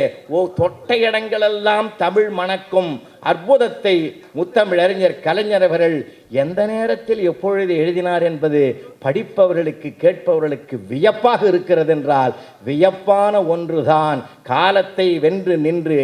சொல்லப்போனால் காலம் கவிஞனை வெல்லும், காலம் கவிஞனை வெல்லும், ஆனால் கவிஞனின் கவிதை காலத்தையே வெல்லும். அதுதான் முத்தமிழறிஞர் கலைஞர் என்று சொல்லி வாய்ப்புக்கு நன்றி கூறி இடம் சார்கிறேன். என்ன அருமையாக சொல்லியிருக்காரு பார்த்தீங்களா? எத்தனை செய்திகள் எங்கெங்கே இருந்து எடுத்து ரொம்ப லாபகமாக நம்மளை அசைய விடலையே அவர். கலைஞருடைய அவருடைய வார்த்தை ஜாலங்கள் இருக்க, அந்த சொக்குப்பொடி, அந்த ஒரு வரியிலேயே ஆட்களை உட்கார வச்சிருந்த திறம், அதை அவர் தன் கட்சிக்கு லாபகமாக எடுத்து முன்னாடி வச்சுக்கிட்டார். அப்புறம் அங்கங்கே சில நயங்களை எடுத்து வச்சிருக்கிறார். இடைப்பெறவரெல்லாம் ஒன்று மட்டும், முன்னே நம்முடைய எம்பி உட்கார்ந்துருக்கிறாங்க. அவங்க வந்தது எங்களுக்கு ரொம்ப பெருமை. ஏன்னா ஆங்கிலத்தை மிக அருமையாக அறிந்த, தமிழை மிக தெளிவாக எழுத தெரிந்த ஒரு அருமையான தாய், ரொம்ப அருமை. எங்கே போக வேண்டுமோ அங்கே இவர்களை அனுப்பி வைத்திருக்கிறார்கள் தளபதி அவர்களும் தமிழ் மக்களும். அவங்க எங்கே இருந்தால் தமிழர்கள் பெருமை பெறுவார்கள், தமிழ் நிலைக்கும் என்பதற்கு இடம் தேடி அவர்களை தலைவர் அனுப்பினார், தளபதி அனுப்பினார், தமிழ் மக்களும் அவர்களை அனுப்பியிருக்கிறார்கள். அவர்களுக்கு எங்களுடைய வணக்கத்தையும் வாழ்த்துக்களையும் சொல்லி, உங்கள் முயற்சிகள் வெற்றி பெற வாழ்த்துக்கள்னு சொல்லிக்கிறேன். ஏன்னா அங்கேருந்து வந்திருக்கிறாங்க, கொஞ்சம் நேரம் பார்த்து சொல்லலாம்னு நினச்சேன். நல்லா ஞாபகப்படுத்தார். அவர் சொல்லிட்டு இருப்பார், நான் சொல்லாமல் இருக்கக்கூடாது. சொல்லி முடிச்சுட்டு அருமை வாழ்த்துக்கள். ரொம்ப சிறப்பாக பேசி முடிச்சிருக்கிறாரு. அதை விட நல்லா கேட்குறீங்க. நீங்கள் கேட்குற தோரணை இருக்கே கொஞ்சம் கூட குறைவு இல்லை. ஏதாவது ஒரு சத்தம் வந்துச்சா பார்த்தீங்களா? அவ்வளோ அருமையாக கேட்குறாங்க. இலக்கியத்தை கேட்பதற்கான கூட்டம் இது. ரொம்ப அருமையாக கேட்குறாங்க. இப்போ அவர் பேசின பிற்பாடு, பெரும்பாலும் அனுகிரகா பேசின பிற்பாடு தான் இவர் திண்டாடுவார். இப்போ இன்னைக்கு இவர் பேசினது பிற்பாடு அனுகிரகா திண்டாட போகுது. வாங்க. சிறப்பான இந்த பட்டிமன்றத்தின் நடுவர் தமிழறிஞர் ஐயா அவர்களுக்கும் அறிஞர் பெருமக்களுக்கும் இங்கே வருகை தந்திருக்கும் எங்கள் அன்பிற்குரிய பாராளுமன்ற உறுப்பினர் அவர்களுக்கும் விழாவினை ஏற்பாடு செய்திருக்கிற பெரியோர்களுக்கும் இங்கே கூடியிருக்கின்ற அனைவருக்கும் என்னுடைய பணிவான வணக்கம்.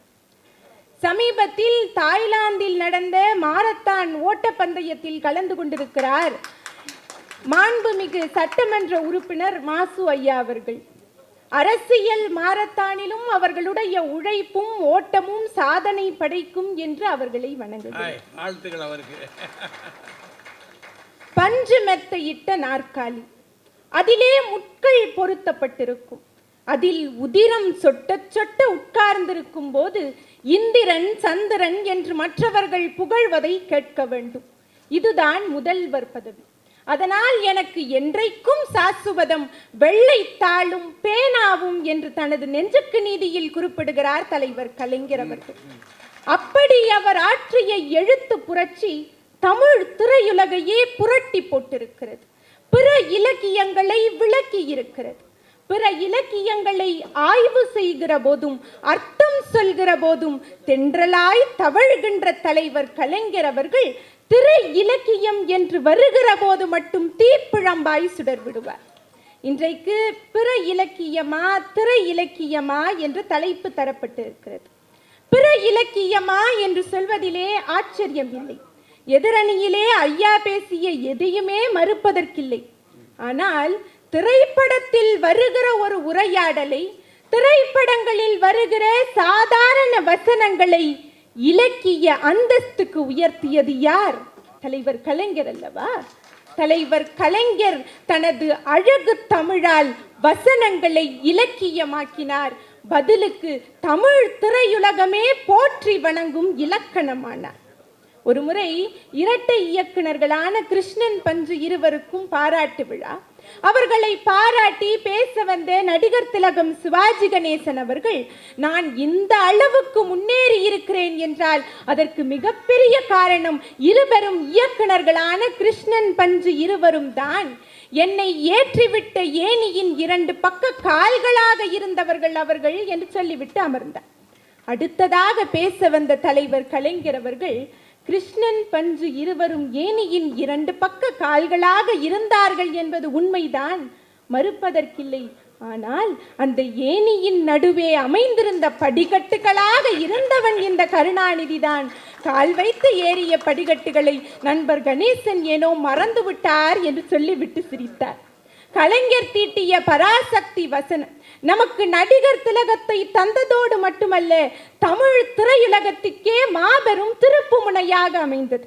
நம்முடைய வரலாறு கிமு கிபி என்று இரண்டாக பிரிக்கப்பட்டதை போல தமிழ் திரையுலக வரலாறு பராசக்திக்கு முன் பராசக்திக்கு பின் என்று இரண்டாக பிரிக்கப்பட்டது. இன்னொரு சந்தர்ப்பத்திலே தலைவர் கலைஞருக்கு பாராட்டு விழா. வாழ்த்தி பேச வந்த நடிகர் திலகம் சிவாஜி கணேசன் அவர்கள், கலைஞரே, என் நண்பா, என் உயிரே, உன்னை நான் பாராட்டி பேசுவது என்னை நானே பாராட்டிக் கொள்வது போலல்லவா? நான் எதை சொல்வது? தஞ்சாவூர் வீதிகளிலே நாம் இருவரும் ஒன்றாக சுற்றி திரிந்தோமே, அதை சொல்வதா? உன்னுடைய வசனத்தினால் ஒரே இரவில் வானத்தின் உச்சிக்கே சென்றேனே, அதை சொல்வதா என்று சிம்ம குரலோன் சிலிர்த்து போனார். வசனத்தை பேசியவரே வானளவு உயர்ந்த போது அந்த வசனங்களை எழுதியவரின் புகழ் எவ்வளவு தூரம் உயர்ந்திருக்கும். கலைஞர் அவர்களின் திரை இலக்கியம் சிகரத்தை தொட்ட காரணத்தினால்தான் அவருடைய வசனங்களுக்காக தயாரிப்பாளர்களும் டைரக்டர்களும் கலைஞர் வீட்டு வாசலில் தவம் கிடந்தனர். ஒரு கதாநாயகனின் கால் ஷீட்டுக்காக காத்து கிடப்பதை நாம் பார்த்திருக்கிறோம். ஒரு கதாநாயகியின் கால் ஷீட்டுக்காக அலைவதை நாம் பார்த்திருக்கிறோம். ஆனால் ஒரு வசனகர்த்தாவின் கால் ஷீட்டுக்காக அனைவரும் போராடினார்கள் என்றால் அது தலைவர் கலைஞருக்கு மட்டும்தான். சங்க இலக்கியம் சொல்லுகின்ற பாடலை, அது காட்டுகின்ற ஒரு செய்யுளை அப்படியே சுட்டிக்காட்டி விளக்கம் சொல்வதை விட அதை திரைப்படத்திலே ஒரு வசனமாக கொண்டு வருகிற போது அது எளிதாக மக்களை சென்றடைகிறது. அதுதான் பெரும் புகழை தேடித் தருகிறது. உதாரணமாக புறநானூற்றிலே ஒரு பாடல், கடுக சிந்தை கடிது இவள் துணிவே மூதின் மகளிர் ஆதல் தகுமி மேல்நாள் செருவிற்கு உற்ற தன்னை யானை எரிந்தே களத்தே ஒழிந்தன்னே. இப்படி போகிறது அந்த பாடல். விளங்குச்சா? அதுதான், அதைத்தான் விளங்க வச்சார் பெரியவர். ஒக்கூர் மாசாத்தியார் எனும் புலவர் எழுதிய அந்த பாடலை அப்படியே சொல்லி விளக்கம் சொல்வதை விட புறநானூறு காட்டும் அந்த தன்மானத்தை, அந்த வீரத்தை தேனிலே குழைத்து ராஜாராணி எனும் படத்தில் சேரன் செங்குட்டுவன் எனும் நாடகத்தில் வசனமாக தருகிறார். அந்த வசனத்தை அப்படியே சொல்ல நடிகர் திலகம் சிவாஜி கணேசன் தான் மீண்டும் பிறந்து வர வேண்டும். தன்னுடைய தந்தையையும் கணவனையும் போரிலே பலி கொடுத்த பெண்ணொருத்தி தன்னுடைய மகனையும் போருக்கு அனுப்புகின்ற காட்சி.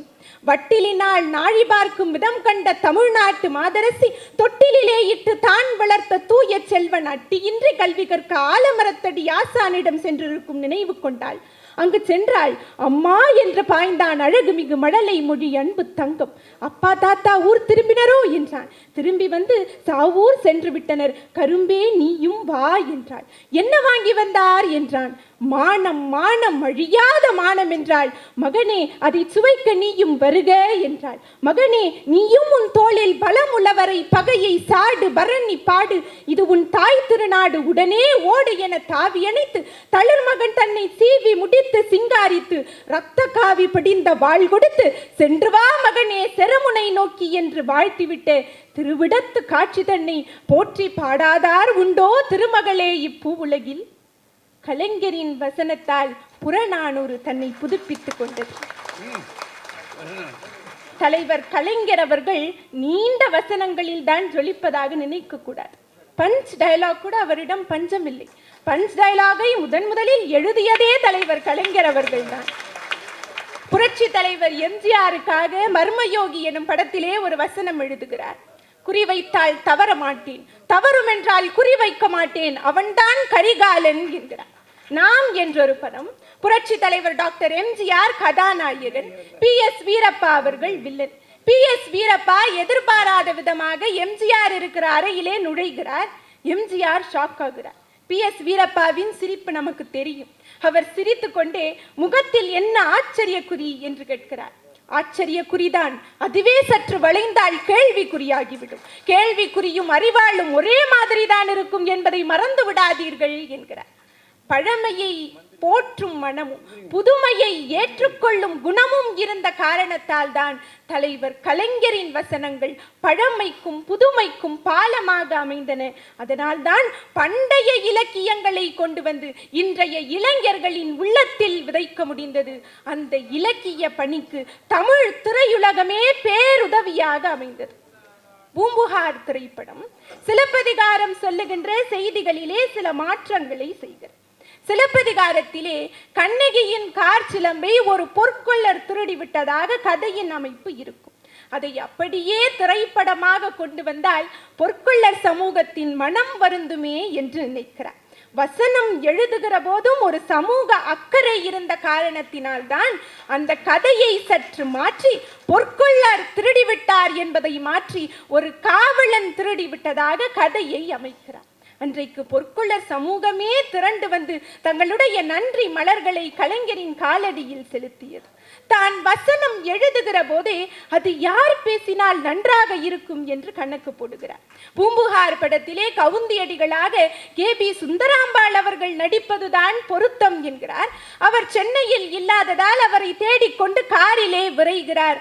பழனிமலை அடிவாரத்தில் அவரை சந்தித்து அன்றைக்கு திரையுலகின் மிக அதிக தொகையான ரூபாய் 1,00,000க்கான காசோலையை வழங்குகிறார். அரண் எனப்பட்டதே இல்வாழ்க்கை, அதுவும் பிறன் பழிப்பது இல்லாயின் நன்று என்கிற குரலை குரலோவியத்தின் மூலம் சொல்வதை விட பூம்புகார் படத்திலே கவுந்தியடிகள் வழியாக சொல்வதால் அதன் பொருள் எளிதாக மக்களை சென்றடைகிறது. அதுதான் பெரும் புகழை தேடித் தருகிறது. சேரன் செங்குட்டுவன் நாடகத்தை போல ராஜாராணி படத்திலே சாக்ரட்டிஸ் என்கிற நாடகம். அந்த நாடகத்தில் தன்னுடைய வீரமிக்க வசனங்களால் தமிழகத்தை தட்டி எழுப்பியவர் டாக்டர் கலைஞர். வாலிபர்களே, விவேகமில்லாத வீரம் விளை போகாது, அறிவாயுதம் அது காலத்தால் அழியாத ஜோதி என்கிற வசனத்தோடு அறிமுகப்படுத்துகிறார். சாக்ரட்டிஸின் கரங்களிலே விஷக்கோப்பை வழங்கப்பட்டு விட்டது. அவருடைய நண்பர் கிரீட்டோ அங்கே வருகிறார். ஏத்தேன்ஸ் நாட்டின் எழுச்சிமிக்க சிங்கமே, எங்கள் தங்கம் கிரேக்க பெரியாரே என்று அழைத்துவிட்டு அழுகிறார். சாக்ரட்டிஸ் நாடகத்தின் நீண்ட வசனங்களில் 1000 கருத்துக்களை அள்ளி தெளித்தாலும் இறுதியாக கிரேக்க பெரியாரை என்று அழைத்த ஒற்றை வார்த்தையில் தமிழகத்து பெரியாரை, தந்தை பெரியாரை நினைவுபடுத்தி விட்டு போகிறார்.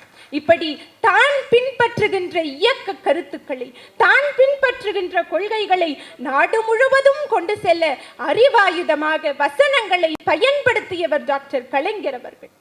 இப்படி அந்த காலம் தொடங்கி இந்த காலம் முதல் பொது உடைமை, பக்தி, ஆன்மீகம், பகுத்தறிவு என்ற அத்தனையிலும் ஒரு கை பார்த்தவர் டாக்டர் கலைஞர் அவர்கள். அப்படிப்பட்ட திரை இலக்கியம் தான் தலைவர் கலைஞரின் புகழை உச்சிக்கு கொண்டு சென்றது என்று சொல்லி அருமையான இந்த வாய்ப்புக்கு நன்றி கூறி விடைபெறுகின்றேன். நன்றி, வணக்கம்.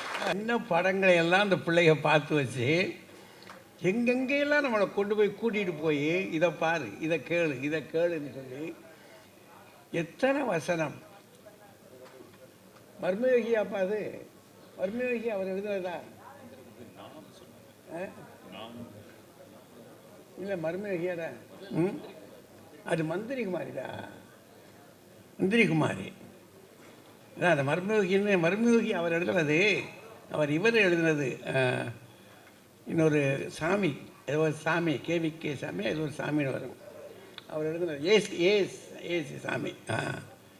அவர் எழுதுனது அப்படின்னு சொல்லுவாங்க. உள்ளுக்குள்ளே தெரியாது, அங்கே உள்ளே என்ன நடந்திருக்குன்னு தெரியாது. திரைத்துறையில் ஒரு திரையை போட்டுட்டுல உள்ளே நடக்குது கதை நமக்கு தெரியாது. ஆனால் பிள்ளை என்னமா படிச்சுட்டு பார்த்துட்டு வந்து நமக்கு எவ்வளோ ஞாபகப்படுத்தியிருக்கு பார்த்தீங்களா? ரொம்ப அற்புதம். இதெல்லாம் கேட்குறதுக்கு நமக்கு கொடுத்து வச்சுருக்கிறோம்யா. சில வசனங்களை எல்லாம் கிரேக்க பெரியாரை பற்றி அந்த காலத்தில் வீதி முக்குகள்லாம் இந்த வசனம் தான். எங்கேயாவது திருவிழா நடக்குதுன்னு சொன்னால், திருவிழா நடக்குதுன்னா இதை போட்டுருவான், இந்த வசனங்களை போட்டுருவான். இளைஞர்கள் அப்போல்லாம் வேலை இல்லாத இளைஞர்கள் அதிகம். அங்கங்கே தெருவில் இப்படியே கையை கட்டின மேனிக்கு நிற்கும், எச்ச குடிச்சிக்கிட்டு. வேறு வாங்கி திங்கிறதுக்கும் வழி இருக்காது, அங்கேயே நிற்கும். அப்படிலாம் ஒரு காலம் அது. அதை நல்லா ஞாபகப்படுத்தினாங்க. சரி, நம்ம ஒரு 8:45 முடிச்சாக வேண்டிய கட்டாயம். அதனால் நான் ஓடுறேன் வேகமாக. இப்போது ராஜா ரொம்ப தயாரிச்சிருக்கிறார், வாங்க. பட்டிமன்ற நடுவர் தமிழறிஞர் அவர்களே, 2 அணிகளையும் சார்ந்த அறிஞர் பெருமக்களே, முத்தமிழ் அறிஞர் கலைஞரின் 96வது பிறந்த நாளை உற்சாகத்துடன் கொண்டாடி கொண்டிருக்கக்கூடிய விழாக்குழுவினர்களே, பெருந்திரளாக இங்கே வருகை தந்திருக்கக்கூடிய அருமைக்குரிய தொண்டர்களே, சட்டமன்ற நாடாளுமன்ற உறுப்பினர்களே, சிறப்பு விருந்தினர்களே, உங்கள் அத்தனை பேருக்கும் என் அன்பான வணக்கத்தை முதலில் தெரிவித்துக் கொள்கிறேன். ஏறக்குறைய இந்த தியேட்டர் ஹவுஸ்ஃபுல் ஆனது சமீபத்தில் இன்னைக்கு தான் நினைக்கிறேன். மேலே கொஞ்சம் இடம் இருக்கு, இல்லை அந்த அளவு வெளியில் ஆள் இருக்காங்க. ஆமாம், பெரும்பாலும் அது கடைசி நேரம், கடைசி காட்சி இல்லையா? தியேட்டர்களே மூடிக்கிட்டு இருக்கும்போது பழைய சினிமாக்கள் தான் இன்னும் நினைவில் நிற்கும்னு சொல்கிறதுக்கு 2 பேருக்கு ரொம்ப துணிச்சல் வேணும். இப்போ பேசின அனுக்கிரகா கூட கலைஞர் அவர்கள் வசனம் எழுதிய படங்களை எல்லாம் பார்த்து இதை பேசியிருக்க மாட்டாங்க. அவங்க அப்பாவோ தாத்தாவோ சொன்னதை கேட்டு பேசியிருப்பாங்க. ஆனால் அனுக்கிரகாவுக்கு ஒன்று ஞாபகம் வச்சுக்கோங்க, அவர் திருக்குறளுக்கு உரை எழுதியிருக்கிறார். கூகுளில் போய் திருக்குறள் உரை சர்ச் பண்ணிங்கன்னா கலைஞர் உரை தான் முன்னாடி வரும். அடுத்த தலைமுறைக்கும் கலைஞர் உரை தான் முன்னாடி. 3 உரை தான் இருக்குது. ஒன்று மூவா உரை, அடுத்தது ஐயா உரை, கலைஞர் உரை. 3 உரை தான் வந்து நிற்கிது. பழைய சினிமாக்களை பார்க்க நீங்கள் மேடைக்கு வேணா பேசலாம், தயாராக இல்லை. ஆனால் கலைஞரை தவிர்த்து நீங்கள் திருக்குறள் உரையை தெரிந்து கொள்ள முடியாது. இதுதான் அடுத்த தலைமுறைக்கு போகும், நினைவில் நிற்கும். இங்கே அது மட்டும் இல்லை, தென் சென்னையில் இப்போ நடந்த எலெக்ஷனுக்கு பிறகு பிற இலக்கியத்தை பற்றி யோசிக்காமல் பேசக்கூடாது. தமிழ்நாட்டில் மிக அதிகம் படித்தவர்கள் வாழுகிற ஓட்டர்ஸாக இருக்கிற ஒரு தொகுதியில் பல லட்சம் வாக்குகள் வித்தியாசத்தில் இலக்கிய பணியில் இருக்கிற ஒருவர் திரைத்துறைக்கே சம்பந்தமில்லாத ஒருவர் தேர்ந்தெடுக்கப்படுகிறார். பாட்டு எழுதியிருக்கீங்களா? வசனம் எழுதியிருக்கீங்க, அது பரவாயில்ல, முகம் காட்டலையே. திரைத்துறையில் பாட்டு எழுதியிருக்காங்க, வசனம் எழுதியிருக்காங்க. ஆனால் அவங்களது கவிதைகளையும் அவங்க கட்டுரைகளையும் கதைகளை நான்லாம் நிறைய வாசிச்சிருக்கிறேன். அதில் இருக்கக்கூடிய அந்த ஈர்ப்பு அவரை ஒரு இலக்கியவாதியாக நிறுவி இன்றைக்கு பாராளுமன்றத்துக்கு அனுப்பி இருக்கிறது என்றால், சினிமாக்காரர்கள் ஓட்டு வாங்குகிற இடத்தில் அல்ல, தென் சென்னையில் பேசுகிறோம் என்பதை நினைவில் வைத்துக் கொள்ளுங்கள். ஒரே ஒரு வித்தியாசம்தான். இப்போ இவங்களும் மேடமும் சினிமா துறையில் இருக்கிறேன்றாங்க.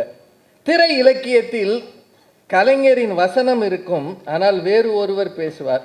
பிற இலக்கியத்தில் கலைஞர் மட்டுமே முன்னால் நிற்பார், அதுதான் சிறப்பு.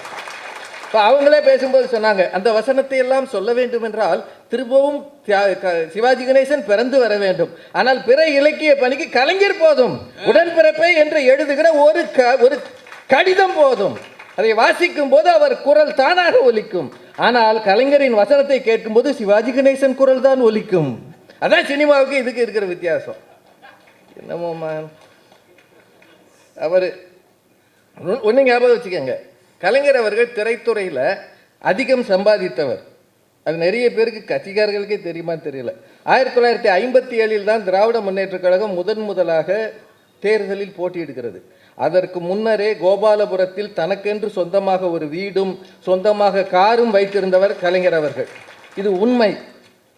ஏன்னா சினிமாவில் அத்தனை படத்துக்கு வசனம் எழுதியிருக்கிறார் சார். அவர் முதல் சிவாஜி கணேசன் அவர்களது முதல் படம் பராசக்தி, அதில் கலைஞர் வாங்கிய சம்பளத்தில் பாதி தான் சிவாஜி கணேசனுக்கு கொடுக்கப்பட்டதான். மணமகள்ன்ற படத்துக்கு அந்த காலத்தில் NSK 10,000 ரூபா கொடுத்துருக்கிறார். அவ்வளவு தூரம் திரைத்துறையில் சம்பாதித்தார், சந்தோஷமா இருந்தார். ஆனால் அவர் தொட்ட இலக்கிய பணிகளை எவரும் தொட முடியாது என்பதுதான் வரலாறு, சரித்திரம். அதை சொன்னால் நீங்கள் என்னென்னவோ பேசுறீங்களே, படிக்கட்டு. ஒன்று ரெண்டு விஷயங்கள். அவர் இலக்கியமாகவே வாழ்ந்தவர். பாளையங்கோட்டை சிறையில் இருக்கிறார், தனிமை சிறை. அந்த காலத்துலலாம் அரசியல்வாதிகளுக்கு தனிமை சிறை போட்டுருவாங்க. அங்கேயும் உட்காந்து படிச்சுக்கிட்டு இருக்கிறார். மனசில் வருத்தம், ஏன்னா தனிமை சிறைன்றது ரொம்ப கொடுமையான கைதிகளுக்கு தான் போடுவாங்க. இவர் யாரோடையும் பேசப்படாதுன்னு போட்டிருக்கிறார். அங்கே ஒரு அணில் வருது, ஒரு அணில். அந்த ஒரு அந்த காலத்தில் சிறை என்ன பெரிய ஏசியா பண்ணியிருப்பாங்க, எத்தனை எலி வந்துச்சோ பாம்பு வந்துச்சோ. அவர் அணில் ஓடி வருது, உள்ளே சுற்றுது. அந்த அணிலுக்கு லேசாக காயம் இருந்திருக்கு. இவர் அதை மெல்ல போய் தடவி கொடுத்துருக்கிறார். கொஞ்ச நேரம் அந்த அணில் இருக்குது, அப்புறம் ஓடிடுது, அப்புறம் விளையாட்டுக்கு ஆடுது, திரும்பி வருது. அவர் எழுதுகிறார், அந்த அணிலின் முதுகில் 3 கோடுகள் இருந்தது. அந்த கோடுகளை நான் யோசித்து பார்த்தேன். எனக்கு என்னவோ கடமை, கண்ணியம், கட்டுப்பாடு என்ற 3ஐயும் உணர்த்துவதாக அந்த அணில் வந்து சொல்லிவிட்டு போனதுன்றார். ஒரு அணிலை பார்த்து கூட இயக்கத்தை நினைக்கிற ஒரு தலைவராக கலைஞர் இருந்தார். இதுதான் அவர் பிற இலக்கியங்களை யோசித்தது, நேசித்தது. என்ன நாங்கள் சொல்றது, அரை நூற்றாண்டு காலம் தமிழகத்தின் அரசியலை இயக்கிய மின்சாரம் கலைஞர். அதான் உண்மை. அவர் எழுதிய எழுத்துக்கள் லட்சம் பகுதிகளாக போகும். சட்டமன்றத்தில் அவர் பேசிய பகுதிகளின் தொகுப்பு பல லட்சம் போகும்னு சொல்றாங்க. அவரது உரை, அவர் தனியாக பேசியது, மற்றவர்கள் பேசும்போது குறுக்கிட்டு பேசியது, இது எல்லாத்தையும் விட இந்த நிருபர்களுக்கு அவர் சொன்ன பதில்கள் இருக்கு பாருங்க, உண்மையிலேயே அப்படி சிறந்த சிந்தனை எவருக்கும் வராது. ஒரு முறை அவர் எதிர்க்கட்சியாக இருக்கும்போது இந்த சாலை பணியாளர்கள் 10,000 பேரை மொத்தமாக வேலையை விட்டு போக சொல்லிட்டாங்க. அப்போ நிருபர் கேட்குறார், சாலை பணியாளர்கள் 10,000 பேருக்கு வேலை போய்விட்டதே, என்ன உங்கள் கருத்து என்ன? சாலைகளே இல்லாத ஊரில் சாலை பணியாளர்கள் எதற்கு என்று நினைத்திருக்கலாம். அதில் என்ன பஞ்சு இருக்கு பாருங்க. சினிமாவில் வச்ச பஞ்சை விட வாழ்க்கையோடு மக்களோடு தொடர்புடைய இந்த பஞ்சு தான் ஒரு கட்சியை, கழகத்தை மக்கள் முன்னால் கொண்டு போகும். 13 வயதில் கையெழுத்து பிரதியாக எழுதியிருக்கிறார் செல்வச்சந்திரான்னு ஒரு நாவல். அது அவர் கையில் எழுதினது, அது அதனோட காப்பி இன்னமும் புத்தகங்களில் இருக்குது. 13 வயசில் அதில் அவர் எப்படி தொடங்குகிறார்? தமிழ் வாழ்க, தமிழர் வாழ்க. எதை எழுதினாலும் தமிழ் வாழ்க, தமிழர் வாழ்க என்று எழுதியிருக்கிறார். 13 வயசில் எழுதியிருக்கிறார். 15 வயதில் மாணவ நேசன் கையெழுத்து பிரதி. சேரன் என்கிற புனைப்பெயரில் முரசொலிக்கு துணுக்குகளாக அவர் எழுதி கொண்டு போயிருக்கிறார். அந்த காலத்தில் முரசொலியை தலைச்சுமையாக கலைஞர் அவர்களும் தென்னன் அவர்களும் திருவாரூரில் சுமந்து கொண்டு போய் டிஸ்ட்ரிபியூட் பண்ணியிருக்கிறாங்க. ஞாபகம் வச்சுக்கோங்க, அப்படிப்பட்ட உழைப்பு. தான் ஆசிரியர், ஆனால் சுமந்து கொண்டு போய் கடைகளுக்கு கொடுத்திருக்கிறார் என்றால் கலைஞரின் பிற இலக்கிய பணியை இன்னைக்கு சாதாரணமாக நினைக்க முடியாது. அப்புறம் நிறைய அவர் சொல்லியிருக்கிறாரு. அண்ணாவுக்கு அவரை அறிமுகப்படுத்தியதே பிற இலக்கிய பணிதான். திராவிட நாடு என்னும் பத்திரிகையில் இளமை பலி என்று அவர் எழுதிய கட்டுரை. இப்போ அவருக்கு வயது 18. இந்த கட்டுரையை எழுதியது யார் என்று அண்ணா திருவாரூரில் வந்து இறங்கும்போது கேட்கிறார். இவர் தான் கருணாநிதி என்று கொண்டு போய் விடுகிறார்கள். 18 வயசு பையனா நிற்கிறார். அண்ணா அரண்டு போனார். இந்த சின்ன பையனா இத்தனை பெரிய கட்டுரை எழுதியிருக்க கூடும் அப்படின்னு யோசிக்கிறார். இதெல்லாம் தாண்டி தான் சினிமாவுக்கு வந்தார். பெரியார் நடத்திய குடியரசில் துணை ஆசிரியராக இருந்திருக்கிறார். இதற்கு பிறகுதான் ராஜகுமாரிக்கு வசனம் எழுத வந்தார். ஞாபகம் வச்சுக்கோங்க, சினிமாவில் அவர் வசனத்தை டைட்டில் கார்டு சொன்னார் சண்முகம். அபிமன்யுவில் அவர் பேர் டைட்டில் கார்டில் கிடையாது. 2 படத்தில் என்றார். இப்போ அவரே அவர் கட்சிக்கு எதிராக சொல்லிட்டார். அவர் எழுதிய சமூக நாவல்கள் எனக்கு இருக்கிற குறிப்புப்படி 10, சரித்திர நாவல்கள் 6, நாடகங்கள் 21, கவிதை நூல்கள் 8, நெஞ்சுக்கு நீதி 6 பகுதி, சிறுகதைகள் 37, கடிதங்கள் வால்யூம் ஆஃப்டர் வால்யூம் போகும். ஒருவேளை அங்கே இருந்துட்டு கூட எழுதினால் எழுதுவார். அவரால் எழுதாமல் இருக்க முடியாது. காலையில் எழுந்து, சார் ஒரு மனிதன் எப்படி சார் இப்படி எழுத்தோடு பேனாவோடைய வாழ்ந்து இருக்கிறாருல்ல, யோசிச்சு பாருங்களேன். இது எந்த ஒரு மனிதனுக்கு சோர்வு வரும்? எதுலையும் சோர்வு வரும். அவருக்கு நிறைவு காலம் வரை சோர்வு வந்ததே இல்லை, எழுதுவதில் வந்ததே இல்லை. மறந்துடாதீங்க, அதுதான் அவரை நிறைநிறுத்தியது. தொல்காப்பிய பூங்கா, குறளோவியம், இதெல்லாம் தயவு செய்து யாராவது வாங்கி பாருங்க. நான் ஒரு வேண்டுகோளாக வைக்கிறேன். இந்த மாதிரி இயக்கங்கள் நடத்துகிற கூட்டத்தில் நீங்கள் துண்டு மாலை இதெல்லாம் போடுறதுக்கு பதிலாக கலைஞரின் புத்தகங்களை வாங்கி பரிசாக கொடுங்கள். 10 பேரில் 5 பேராவது படிப்பான். நான் சொல்கிறது தப்பாக எடுத்துக்காதீங்க. அது ஏன் செய்யக்கூடாது? ஒரு இயக்கம் என்பது வாசித்து வளர்ந்தது, ஒரு இயக்கம் என்பது கேட்டு வளர்ந்தது. ஐயா சொன்ன மாதிரி முதலில் திரையரங்குகளில் காசு கொடுத்து கேட்க வந்தார்கள். அந்த காலத்தில் வாசிக்கிற பழக்கத்தை நீங்களும் விட்டு விட்டால் யார் பார்ப்பது? சார் எனக்கு ரொம்ப வருத்தமான, நான் கட்சிக்காரன் இல்லை, கட்சியை பற்றி எனக்கு பெரிய இதுவும் இல்லை. ஆனால் வர வர ஓட்டு கேட்பதற்கு டான்ஸ் ஆடி ஓட்டு கேட்க வேண்டிய நிலைமைக்கு வந்தாச்சு. என்னையா கொடுமையா ஐயா பிரச்சார கூட்டங்கள். நான் கலைஞர் வேட்பாளர்கள் அப்படி டான்ஸ் ஆடுறதில்லை. இனிமேல் அதுவும் வந்தாலும் வந்துடும். இல்லை, நான் தப்புன்னு சொல்லலை. அதை வேறு களங்களில் வச்சுக்கோங்க. அரசியல் கூட்டம் என்று வரும்போது கூட்டம் சேர்ப்பதற்கு பேச்சு, ஏதாவது ஒரு புத்திசாலித்தனமான விஷயம். டான்ஸ் தப்புன்னு நான் சொல்லலை, அந்த கலைஞருக்கு வாழ வேண்டும். ஆனால் கூட்டம் சேர்ப்பதற்கு இதுதானே வழி. ஒரு காலத்தில் எல்லா இயக்கங்களிலும் நல்ல பேச்சாளர்கள் இருந்தார்கள். பெருந்தலைவர் காமராஜர் பேசுவதை நான் கேட்டிருக்கிறேன். அடுக்குமொழியில் பேசாட்டியும் அதை கேட்க பெரும் கூட்டம் இருந்தது. எல்லா இயக்கங்களிலும் கம்யூனிஸ்ட் தோழர்கள் அவ்வளவு அருமையாக பேசுவாங்க. ஆனால் நம்ம எங்கே போயிட்டோம்? தமிழ்நாட்டை கொண்டு போய் வெறுமனை ஆடல் பாடலை வைத்து கூட்டம் சேர்க்கிறோம். ரெக்கார்டு டான்ஸ்னு அதுக்கு பேர். டிவியை பார்த்தாலும் ஆடல் பாடல், இதை பார்த்தாலும் ஆடல் பாடல். பேச்சாளர்களை கூப்பிடணும் இல்லை, புத்திசாலித்தனமாக எந்த நிகழ்ச்சியாவது நடத்துங்க. கூட்டம் சேர்ப்பதற்கு அதுதான் வழி. மேடையில் வருபவர்களை கௌரவிப்பதற்கு நீங்கள் தயவு செய்து கலைஞர் நூல்களை பரிசாக கொடுத்தால் இயக்கம் வளரும், கலைஞர் புகழும் வளரும், சிந்தனையும் இருக்கும். இன்னும் 1-2 மட்டும் சொல்லிடுறேன். கலைஞர்கிட்ட கேட்டிருக்கிறாங்க. இல்லை, அவங்க சினிமாவில் அவர் நிறைய பண்ணியிருக்கிறார். நிறைய கடைசி காலம் வரைக்கும் அவர் திரைத்துறையோடு இருந்தார். ராமானுஜர் தொலைக்காட்சி தொடர் வரைக்கும் வந்தார். அவர்கிட்ட ஒரு முறை கேட்டிருக்கிறாங்க, நீங்கள் அடிக்கடி திருக்குறள், தொல்காப்பியம் இதையெல்லாம் பேசுகிறீர்களே, பக்தி இலக்கியங்களை நீங்கள் பார்த்ததில்லையா? இது கேள்வி கேட்டவர் எழுத்தாளர் பிரபஞ்சன். அதுக்கு கலைஞர் சொல்லியிருக்கிறார், தொல்காப்பியமும் திருக்குறளையும் நான் ஏன் நேசிக்கிறேன் என்றால், தமிழரின் பொக்கிஷங்கள் அவை. அவற்றிலே ஜாதி மத இன அடையாளங்கள் எதுவும் இல்லை, அதனால் நான் நேசிக்கிறேன்றார். அதே சமயம் நான் பக்தி இலக்கியங்களில் தோய்ந்திருக்கிறேன், அவற்றை மதிக்கிறேன். கடவுளை நம்புவதற்காக அல்ல, தமிழ் மொழியின் நீள அகலங்களை உணர்வதற்காக நான் பக்தி மொழியை பார்த்திருக்கிறேன். என்ன ஒரு பெரிய சிந்தனை! பிற இலக்கிய அறிவு இல்லாமல் வளர முடியாது. அவர் சொல்றார், அரசியல் எனக்கு ஆக்சிஜன், இலக்கியம் எனக்கு உணவுன்றார். இலக்கியம் என்கிற உணவை உண்டு வாழ்ந்தவர். அதனால்தான் 96 வயது 95 வயது வரை அவரால் இருக்க முடிந்தது. இலக்கியம் அவரை உயிர்ப்பித்து கொண்டே இருந்தது. வேற ஒன்றும் வேண்டாங்க.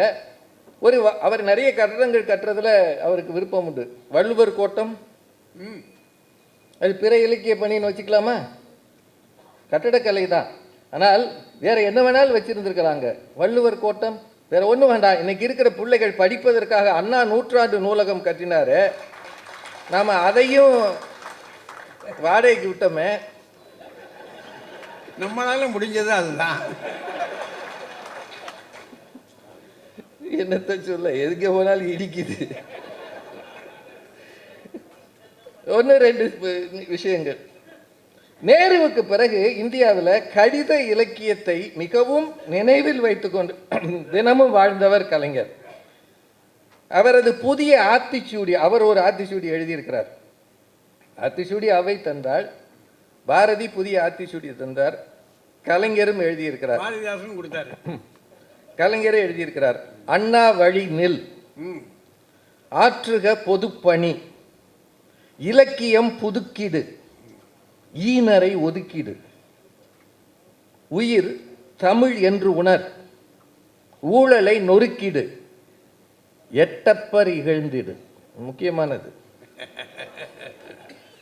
ஏறு போல் வீறுகொள், ஐயம் களைந்து அறிவை பயிர் செய், ஒழுக்கம் போற்றிடு, ஓம்புக மெலியோரை, அவ்வை குலம் போற்றிடு. இதெல்லாம் கலைஞர் தந்த புதிய ஆத்திச்சூடி. எந்த துறையை எடுத்தாலும் கலைஞருக்கு இந்த சமூகத்தை பற்றிய சிந்தனை இருந்து கொண்டே இருந்தது. இந்த சினிமா இலக்கியத்தை பற்றி அதில் சிவாஜி கணேசன் வந்திருக்கிறார், நம்ம சத்யராஜ் வந்திருக்கிறார், அவரது பிள்ளைகள் வந்திருக்கிறாங்க. அதெல்லாத்தையும் விட்டுருங்க. அது சினிமாவுக்கு பின்னணியில் யாராவது வேணும். அவர் எழுதாத பாடல்களே இல்லை, நிறைய பாடல் எழுதியிருக்கிறார். பராசக்தியிலே அவர் பாட்டு எழுதியிருக்கிறார். பூமாலை நீயே, அந்த ஒரு தாலாட்டு பாட்டு. புழுதி மண்மேலே நீ ஏன் வந்தேன் பிறன் தவழ்ந்தாயின்ற ஒரு பாட்டு. அப்படி ஒரு சோகமான ஒரு தாலாட்டை எந்த பெண்ணும் பாட முடியாது. ஆனால் அந்த கதாநாயகியின் நிலைமையில் அப்படி தான் அவர் எழுதியிருக்கிறார். காகித ஓடம் கடலலை மீது, அதெல்லாம் நம்ம மறக்கவே முடியாது. அவன் பித்தனான்னு ஒரு படம், அவன் பித்தனா. அதுக்கு முன்னாடி பணம்ன்ற படத்தில் தீனா மூனா கானான்னு ஒரு பாட்டு வந்திருக்கு. இந்த தீனா மூனா கானான்னு வேணுக்குன்னே போட்டிருக்கிறாங்க. அப்புறம் பார்த்தா திருக்குறள் முன்னேற்ற கழகம்னு மாற்றிருக்கிறாங்க. அதுக்கப்புறம் காஞ்சி தலைவன் நினைக்கிறேன், அதில் வெல்க காஞ்சி வெல்க காஞ்சி வெல்க வெல்கவேன்னு பாட்டு முதல்ல எழுதியிருக்கிறாங்க. ஆனால் அப்போ இருந்த சென்சார் போர்டு இப்போ மாதிரி லிபரலாக இல்லை. வெல்க நாடு வெல்க நாடு வெல்க வெல்கவேன்னு மாற்றிட்டான். காஞ்சினா உடனே எல்லாரும் காஞ்சிபுரத்துக்கு போயிடுவாங்கன்னு நம்பி அதை வேணாம்ட்டாங்க. ஆக இத்தனையெல்லாம் சினிமாவில் இப்பவும் பட்டு வாங்க அங்கே போய்கிட்டு தான் இருக்காங்க. இல்லை, இந்த மாதிரி நிறைய நெருக்கடிகள் இருந்தது அந்த காலத்தில். பராசக்தியில் நீதிமன்ற வசனத்தை பற்றி சொன்னீங்களே, ஓடினாள் ஓடினாள் வாழ்க்கையின் ஓரத்திற்கே ஓடினாள், எல்லாரும் பேசினாங்க. ஆனால் அவரே அதை பூம்புகார் படத்தில் காமெடியாகவும் மாற்றிருப்பார். அவரால் திரைப்படத்தில் முழுவதுமாக நீந்த முடிந்தது. ஆனால் அவர் செய்த சாதனைகள் ஒன்று மட்டும் ஞாபகம் வச்சுக்கோங்க. அவரை போல சினிமா துறையில் அவரை விட நிறைய பங்களிப்பு செய்தவர்கள்னு ஒரு லிஸ்ட் எடுக்கலாம். ஏன்னா அவருக்கு அரசியலுக்கு வந்த பிறகு திரைப்படத்தில் அதிகம் போக முடியலை. ஆரம்ப காலத்தில் தான். நீங்கள் மனோகரா, பராசக்தி, மந்திரி குமாரி, இப்படி ஒரு 10-20 படத்தை ஞாபகம் வச்சுக்கோங்க. அதுக்கு பின்னாடி வந்த படத்தை உங்களால் சொல்ல முடியுமா? அந்த அணியை சொல்லுங்க பார்ப்போம். அப்படி சொன்னால் நீங்களும் அப்படியா தலைவர் இதெல்லாமா எழுதினாரு? ஆனால் தொல்காப்பிய பூங்கா, சங்கத்தமிழ், திருக்குறள் உரை இதெல்லாம் சொன்னால் அத்தனை பேருக்கு தெரியும். அவரை தவிர எவனும் எழுத முடியாதுயா. இந்த ஒரு விஷயத்துக்காக சொல்வீங்களா இல்லையா? இதுதான் அவரது பிற இலக்கிய பணி. அண்ணா 100 நூலகம் மட்டும் உங்களுக்கு தெரிகிறது. பல லட்சம் நூல்கள் அங்கே இருக்கிறது. அண்ணா அறிவாலயத்திலும் ஒரு நூலகம் இருக்கிறது. 50,000க்கும் குறையாத நூல்கள் அங்கே இருக்கிறது. அவரை சுற்றி நூல்கள் எல்லா காலத்திலும் இருந்தது. அது சினிமாவுக்கானதல்ல. எந்த நேரமும் வாசித்துக் கொண்டிருந்தார், எந்த நேரமும் மக்கள் நினைவை சுவாசித்துக் கொண்டிருந்தார். அதனால் தான் தமிழகம் இன்றும் இன்றும் நினைத்து கொண்டிருக்கிறது. அவர் எல்லா காலத்திலும் தலைப்புச் செய்தியாக இருந்தார். நாளைக்கு பத்திரிகையில் என்ன தலைப்புச் செய்தி வர வேண்டும் என்பதை அவர் பேட்டிகளும் அவர் வார்த்தைகளும் தீர்மானித்தன. யாரை எங்கே வைக்க வேண்டும் என்பதை அவர்தான் அந்த காலத்தில் தீர்மானித்தார். அவர் எல்லா காலத்திலும் மக்கள் மனதில் நினைவில் நிற்பார். பெண்களுக்கான எத்தனையோ உரிமைகளை தந்திருக்கிறார். இது எல்லாத்தையும் சினிமாவில் எழுதினார், ஆனால் அவர் நடத்தி காட்டினார். எனக்கு என்னவோ திரைப்படங்கள் காலப்போக்கில் மாறிக்கொண்டே இருக்கிறது. 30 பக்கம் வசனங்களை எல்லாம் இன்னைக்கு யாராவது எழுதி வாசிப்பானா என்ன? சார், வசனமே இல்லாமல் சினிமா எடுத்துறாங்க. பேசும் படம்னு ஒரு படம் வந்தது, அதில் வசனமே கிடையாது. மியூசிக் பாட்டே இல்லாமல் சினிமா எடுத்துருக்குறாங்க. அந்த நாள் படத்தில் பாட்டு கிடையாது. இப்போ அதெல்லாம் வந்துடலாம். திரைப்படத்துக்கு இது ரெண்டுமே இல்லாமல் கூட இருக்கலாம். ஆனால் தமிழை, கலைஞரை பிரித்து வைத்து பார்க்கவே முடியாது எல்லா காலத்திலும். அவரது பிற இலக்கிய பணிதான். இது திருக்குறள் அவர் சொன்னார், இது வள்ளுவர் படத்தை பற்றி. வள்ளுவர் சிலை இருக்குது பாருங்க குமரிமனையில். அதை வடித்த பிறகு அங்கேருந்து ஒருத்தர் சொன்னாராம், இந்த உலகில் மலையும் கடலில் அலையும் இருக்கிற வரை இந்த சிலையும் இருக்கும் அப்படின்னா. ஏன்னா சுனாமிக்கே தாங்கும் சிலை. சுனாமி போகாத ஒரு இடம் திருச்செந்தூர், அதுக்கு அடுத்தது போச்சு, ஆனால் ஒன்றும் பண்ணலை, காலடியை தொட்டு விட்டு வந்தது. மலையும் இந்த கடல் அலையும் இருக்கிற வரை இந்த சிலையும் இருக்கும். அது இருக்கிற வரை கலைஞரின் புகழும் இருக்கும். அது அவர் செய்த பிற இலக்கிய பணியால் இன்னும் அதிகமாக இருக்கும் என்று சொல்லி இவ்வளவு நல்லா கேட்குற ஒரு அவை. வழக்கமாக இந்த மாதிரி தியேட்டருக்குள்ளே ஆள் கூடனோடனே லைட் ஆஃப் பண்ணிடுவாங்க, அப்புறம் வெள்ளை ஸ்க்ரீன் தெரியும். ஆனால் இவ்வளோ பேர் கூடி லைட் ஆஃப் பண்ணாமல் ஒரு ஷோ நடந்திருக்குன்னா அது நம்முடைய சட்டமன்ற உறுப்பினர் ஐயா மாசு ஐயா அவர்கள் ஏற்பாடு செய்த இந்த அருமையான நிகழ்ச்சி என்று நினைக்கிறேன். திரைப்படங்கள் மாறிக்கொண்டே இருக்கிறது. இலக்கியத்தின் தொன்மையும் பெருமையும் ஆழமும் விரிவும் ஒரு நாளும் மாறாது. அதில் கலைஞர் என்றென்றைக்கும் பேசப்படுவார்.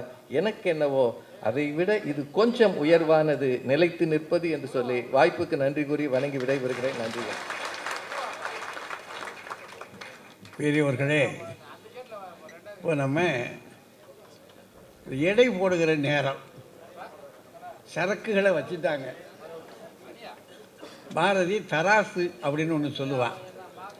இந்த தராசில் செய்திகளை வைத்து நிறுக்கிறது. இப்படி ஒரு கட்டுரை, அவன் ஒரு இதை எழுதியிருக்கான். தராசுன்னு ஒரு சின்ன ஒரு புத்தகம் இருக்குது. அது மாதிரி இப்போது இந்த தராசில் கொஞ்சம் நிறுத்து பார்க்க வேண்டிய கட்டாயம் வந்துருச்சு.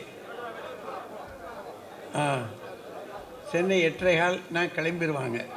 8 மணினா சரி, புறப்படுறவங்க போட்டோம், நம்ம கொஞ்சம் நேரத்தில் பிடிச்சிருவோம். கொஞ்சம் சத்தம் இல்லாமல் போங்க, சத்தம் இல்லாமல். கொஞ்சம் வேகமாக போயிட்டீங்கன்னா நாங்கள் வேகமாக முடிச்சிருவோம்.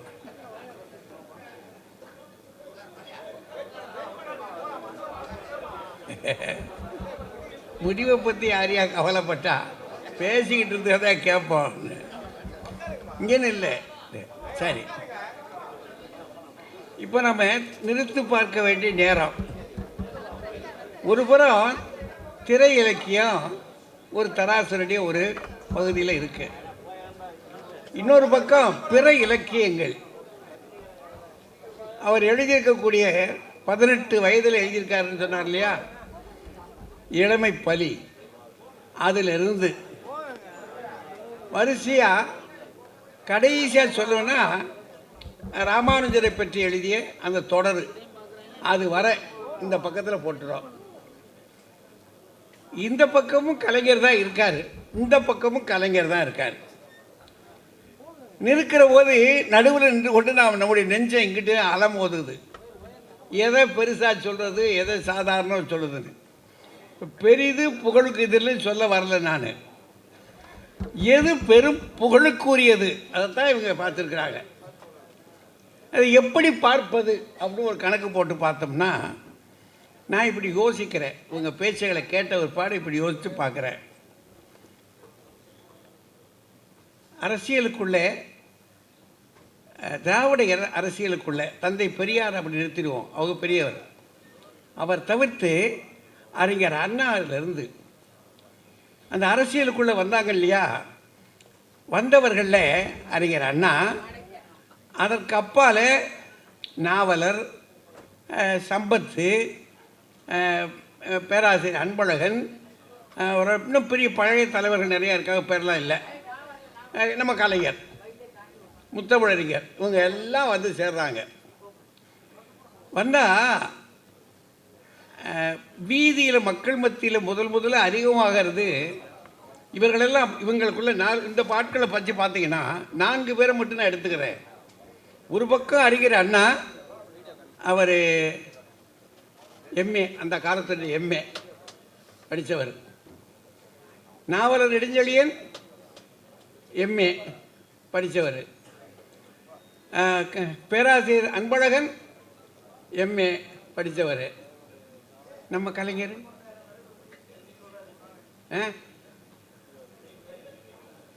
3 தடவை எஸ்எஸ்எல்சி எழுதியிருக்காரு. அந்த நம்பரையும் ஞாபகம் வச்சுருக்காரு. 3 தடவை எழுதிட்டு அவரை முடிச்சுட்டாங்க, போயிட்டு வா மகனே அப்படின்னு. அதனால் அவர் ரொம்ப வேதனைப்படுறார். பின்னாடி நான் கல்லூரியும் போயிருந்தால் அப்படின்னு கண்ணீர் வடிக்கிறார். அப்போ நீங்கள் யோசித்து பாருங்கள், அந்த காலத்தில் எஸ்எஸ்எல்சி முடிக்காத ஆள், இந்த பக்கத்தில் வெறும் எம்ஏக்கள், இவர்களெல்லாம் இருக்கிற இடத்துல ஒரு அரசியலுக்குள்ளே நுழைந்திருக்கிறவர் எதனால் இவ்வளவு பெரிய புகழாக இருப்பார்? கற்றவர்கள் நிறைந்திருக்கிற வகுதி, படித்த பெரிய ஆளுங்க, இவர் படிக்காத ஆள். அப்போ எந்த நாள் இப்படி பெரிய புகழ் வந்திருக்கும் அவருக்கு?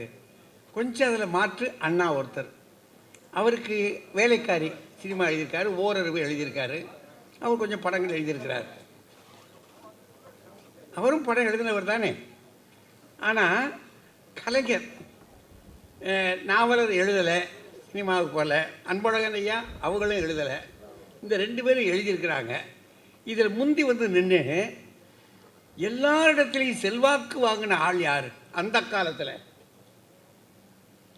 நிற்கிற தேர்தலில் எல்லாம் ஜெயிச்சுக்கிட்டே வர்றாரு யார்? ஒரு தேர்தலில் நின்று, எந்த தேர்தல் நின்றாலும் நம்ம கணக்கு விட்டோம்னா அறிஞர் அண்ணா சிரமப்பட்டு போச்சு. காரணம் வேறு, வேறு முயற்சிகள், அது வெற்றுவோம். நாவலர் சிரமப்பட்டு போச்சு, அன்பழகன் தப்பிச்சு வந்துட்டார் இல்லையா? ஆனால் இவர் ஒரு தேர்தலில் கூட ஜம் ஜம் ஜம் ஜம்னு போய்கிட்டே இருக்கார், மேலே மேலே மேலே மேலே. எப்படி, எதனால்? ஒரு கேள்வி கேட்குறான். அப்படி பார்த்தா இவர் எங்கே போய் நிற்கிறாரு? திரைத்துறையில் இவர் செய்திருக்கிற சாதனை இருக்கு இல்லையா, அது பரவலாக பொதுமக்கள் மத்தியில் போயிடுச்சு. யாருக்கு போகணுமோ, ஓட்டு வங்கி இருக்கு பாருங்க, வாக்கு வங்கி, அந்த வாக்கு வங்கி தருகிற அந்த மக்கள் இருக்கிறாங்களே, அவங்ககிட்ட அந்த நீங்கள் தெரிஞ்சிருப்பீங்க, தண்ணீர் பள்ளி முதல் தடவை குளித்தலை நிற்கிறாரு. தண்ணீர் பள்ளின்ற கிராமத்தில் ஒரு 25,000 வாக்குகள். அந்த 25,000 வாக்குகளில் 12,000 வாக்கு மேலே, 12,753 ஏதோ ஒரு கணக்கு, அது பூரா பெண்கள். அந்த 25,000 வாக்கும் அந்த கிராமத்துக்குள்ள ஒரு ஓட்டு கூட எதிர்கட்சிக்கு போகல, இவருக்கு தான் விழுந்திருக்கு. அன்றைக்கு இருந்த ஒரு பெரிய ரெக்கார்டுன்றாங்க. அப்படின்னா இந்த மாயத்தை, இந்த சாதனையை எது சாதிச்சிச்சு? மற்ற எவர் வாங்கியிருக்கிற அந்த மாதிரி வாக்கு? இப்போ பெரும்புகளுக்கு ஒரு இடம் போடலாம்ல, ஒரு புகழுக்கு நம்ம ஒரு இடம் போடுறோம் இல்லையா? இது நிறுத்து பார்த்துட்டான். பார்த்தா மற்ற ஆட்களுக்கெல்லாம் விழாதது, இவருக்கு மட்டும் இவ்வளவு வாக்கு வந்து விழுதுன்னா என்னையா காரணம்? எங்கே தெரிஞ்சுக்கிட்டாங்க இதை? அவரை கலைஞரை எழுதுகிறாரு. தண்ணீர் பள்ளியில் அங்கே சாமி கும்பிட திருவிழாவில் போகிறான். பராசக்தி படத்தை இருக்கு இல்லையா, அந்த பாட்டு வசனங்கள் இருக்கு பாருங்க, போட்டு அடிச்சிருக்கான். ஒவ்வொரு கோயிலையும் போட்டு அடிச்சிருக்காங்க. அந்த வசனத்தை கேட்டுச்சு பாருங்க பொம்பளைய, நம்ம தாய்மாருங்க அவ்வளோ பேரும் முடிவெடுத்துருச்சு அன்னைக்கே, ஒரு சனம் மாற்றுக்கு போடக்கூடாது. ஓடியா ஓடியா அப்படின்னு மொத்த ஓட்டும் வந்து குவியுது நான் பெட்டிக்குள்ளே. இந்த மாயத்தை வேறு எந்த தலைவனும் சாதிக்கவில்லை என்று சொன்னார். யோசிச்சு பாருங்க. அப்ப இதுல ஏதோ விஷயம் இருக்கு இல்லையா? அது மட்டும் இல்லை, இவ்வளவு படித்தவர்களுக்கு மத்தியில படிக்காத ஒரு மனிதர், ஏதாவது படிக்காதுன்னு சொல்லக்கூடாது, அது வார்த்தை தப்பு. ஏன்னா அவர் படித்த படிப்பு நிறைய படிச்சிருக்காரு. பட்டம் பெறாத மனிதர். நீங்களும் நானும் கொடுக்குறோம், சட்டம் கொடுக்குறோம்ல. ஆனால் மக்கள் நிறைய பட்டம் கொடுத்துட்டாங்க. அவருக்கு கிடைத்திருக்கிற பட்டம் எக்கச்சக்கம். மக்கள் நீங்கள் நானும் கொடுத்துருக்கிற பட்டம் ஏராளம். அவரே ஒருத்தர், நம்முடைய வாரியார் சாமிகள் ஒருத்தர் கொடுத்த பட்டம் போதாத, தமிழ்கடல், அவர் சொல்றார் கலைஞர், தமிழ்கடல் கலைஞர் கலை சக்கரவர்த்தின்னு பட்டம் கொடுக்குறாரு. இதுக்கு மேலே பட்டம் வேணுமா? அப்போ அந்த அளவுக்கு பெரிய இருக்குன்னா காரணம் என்ன? எது கொடுத்தது? இந்த சங்கத்தமிழை படித்தா இன்னும் பிறக்கலை, தொல்காப்பிய பூங்கா படித்தா இன்னும் வரலை. எதை பார்த்துட்டு இந்த படத்தை பார்த்தா இவர் தான்டா நம்ம ஆளு, இவருக்கு தான்டா ஓட்டு போட்டு முடிவு பண்ணுறான் அப்படின்னா, அப்போது எங்கேயோ ஒரு தடம் கிடைக்கிறது. அது இதுவாகத்தானே இருக்குது. நமக்கு சங்கட்டமாக இருக்கே. ஏன்னா இவர் எழுதினார்னா, இவங்க இந்த 2 பேர் பேசுனாங்க பார்த்தீங்களா, உருகி உருகி பேசுனாங்கல்ல, வேற ஒன்றும் இல்லைங்க. அது கடைசியாக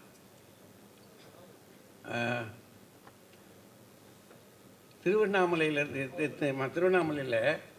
ஒரு கவிஞர் அவங்க வந்து சந்த கவி பாடுறது, இந்த சந்த தமிழ் இருக்குது பார்த்தீங்களா, அதில் பாடுறது பெரிய விஷயம். அது சாதாரணமாக யாருக்கும் வராது. இவர் ஒரு கவியரங்கத்தில் பாடுறாரு. பாட்டு சந்தத்தை பாருங்க. கத்திச்சுடர் சுற்றிச்சூழல் வற்றிப்பகை வெற்றி திரு பற்றிக்கவி கற்றுக்குடி முத்துத்தமிழ் முருகுத்தமிழ் கேட்டிடுவோம். யாவது பாடுறீங்களா பாட்டை? அது இப்போ சொல்ல எடுத்து வச்சுக்கிட்டு சந்த தமிழ் பாடுறாரு. என்ன பாடம்? முருகனை பற்றி பாடினது இல்லையா? சினிமாவில் பாட்டு கேட்டுருப்பையில முத்தை திரு பத்தி தரு நகை கேட்டிருக்கீங்க இல்லையா? அந்த பாட்டு சந்தத்தை இவர் எடுத்து வாங்கிக்கிட்டு, பாட்டை மட்டும் இல்லை சந்தத்தை எடுத்து வாங்கிக்கிட்டு இந்த பாட்டை சொல்கிறாரு. கத்திச்சுடர் சுற்றிச்சுழல் வற்றிப்பகை வெற்றி திரு பற்றிக்கவி கற்றுக்கொடு முத்துத்தமிழ் முருகுத்தமிழ் கேட்டிடுவோம் அப்படின்னு ஒரு பாட்டை எப்படி சொல்லணும்னு சொல்லி ஒரு கவிதை பாருங்க. இது சினிமாவுக்குள்ளே போட முடியாது, பிற தமிழ் இலக்கியத்தை தான் போட முடியும், பிற இலக்கியத்தில். அதை இன்னொரு பாட்டில் இன்னொரு சொல்கிறாரு, ஒரு பெண்ணு நடந்து வந்தால் அவருக்கு ரொம்ப பிடிக்கும். அவருக்கு மட்டும்தானா? உலகத்துக்கே பிடிக்கும் ஐயா. ஏன்னா நம்முடைய தாய் அல்லவா, தாயில் நடந்து வர்றா. அவள் நடந்து வருகிற காட்சி இருக்கு பாருங்க. எந்த தாய் நடந்து வருகிற காட்சியை யாருக்கே பிடிக்காது? தான் தாய் நடந்து வர்ற காட்சியை பிடிக்காதா? நடந்து வர்றா. நடக்கிற நடை எப்படி இருக்கு? ஒரு தேர் அசைஞ்சு வர்ற மாதிரி இருக்கான். என்னடா கிராமத்துலன்னு சொல்கிறாங்க, வரடா தேர் மாதிரி அசைஞ்சு வர்றேங்களாம் கிராமத்துக்குள்ளே. அது தேர் அசைஞ்சு வர்ற மாதிரி இருக்கான். அது எது மேல் நடந்து வர்றா? பசும்புல் தரை மேல் நடந்து வர்றா. பசும்புல் தரை. இன்றைக்கி மார்கழி மாதத்தில் கிராமத்து அந்த கரைகள், வாய்க்கால் கரையோரங்களில் நம்ம போனோம்னா அந்த பசும்புல்லுக்கு மேலே பனி அப்படியே கோர்த்து கிடக்கும். அதை பார்த்துட்டு இவர் சொல்கிறாரு, பனித்துளி அடை காக்குதான். இந்த கற்பனை யாருக்காக வருமாயா? பனித்துளி என்ன செய்யுதான், அந்த பசும்புல்லுக்கு மேலே உட்காந்து அடை காக்குதான். ஏதாவது பொறிக்கிறதுக்கு, குஞ்சு பொறிக்கிறதுக்கு. அடை காக்கும் பசும்புல் தரை மீது மணி தேர் அசைவது போல் மாதுரத்தி நடந்து வந்தாள். என்னையா கற்பனை! இந்த கற்பனையை இங்கே போட முடியாது, இந்த திரை இலக்கியத்தில் போட முடியாது. ஆனால் இவர் எழுதுகிற கவிதை இருக்கு பாருங்க, கவிதைக்குள்ள அது மட்டும் இல்லை, இன்னும் ஒன்று மட்டும் உங்களுக்கு சொல்கிறேன். வானத்தில் இரவு நேரத்தில் நட்சத்திரங்களை பார்க்குறாரு. அங்கே பார்த்தா எங்கும் பூத்துக்கிற நட்சத்திரம். நிலா அதுவும் பூத்துருக்கு, வட்ட வடிவமாக பூத்து கிடக்கு. ஏன்னா நிலா இதுக்கு இருக்கு, நிலா ரொம்ப அழகாக இருக்கு, சத்தான் சத்தான் எதுக்கு? முதுமை நிலா, முழுமை நிலா, அழகு நிலா முளைத்ததுவின் மேலே அது பழமையிலே புது நினைவு பாய்ந்தெழுந்தார் போலேனுமா பாரதிதாசன். இது பாரதிதாசன் சொல்லுவார், முழுமை நிலா அழகு நிலா முளைத்ததுவின் மேலே அது பழமையிலே புது நினைவு பாய்ந்தெழுந்தார் போலேன்னு.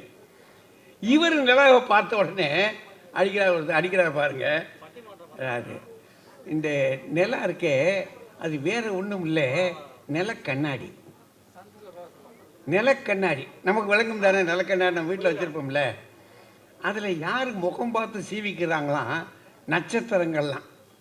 அங்கங்கே இருக்க நட்சத்திரங்கள் எல்லாம் அங்கங்கே நின்று அடிக்கடி கண் சிமிட்டி முகத்தை பார்த்து அப்படின்னு சிமிட்டிக்கிட்டு தான் கண் சிமித்தி அவர் சொல்கிறாரு, நட்சத்திரங்கள் முகம் பார்த்து மினுக்கிக் கொள்ள நாளெல்லாம் தேடி தொங்க விட்ட நிலவு என்னும் கண்ணாடி அப்படின்னார்.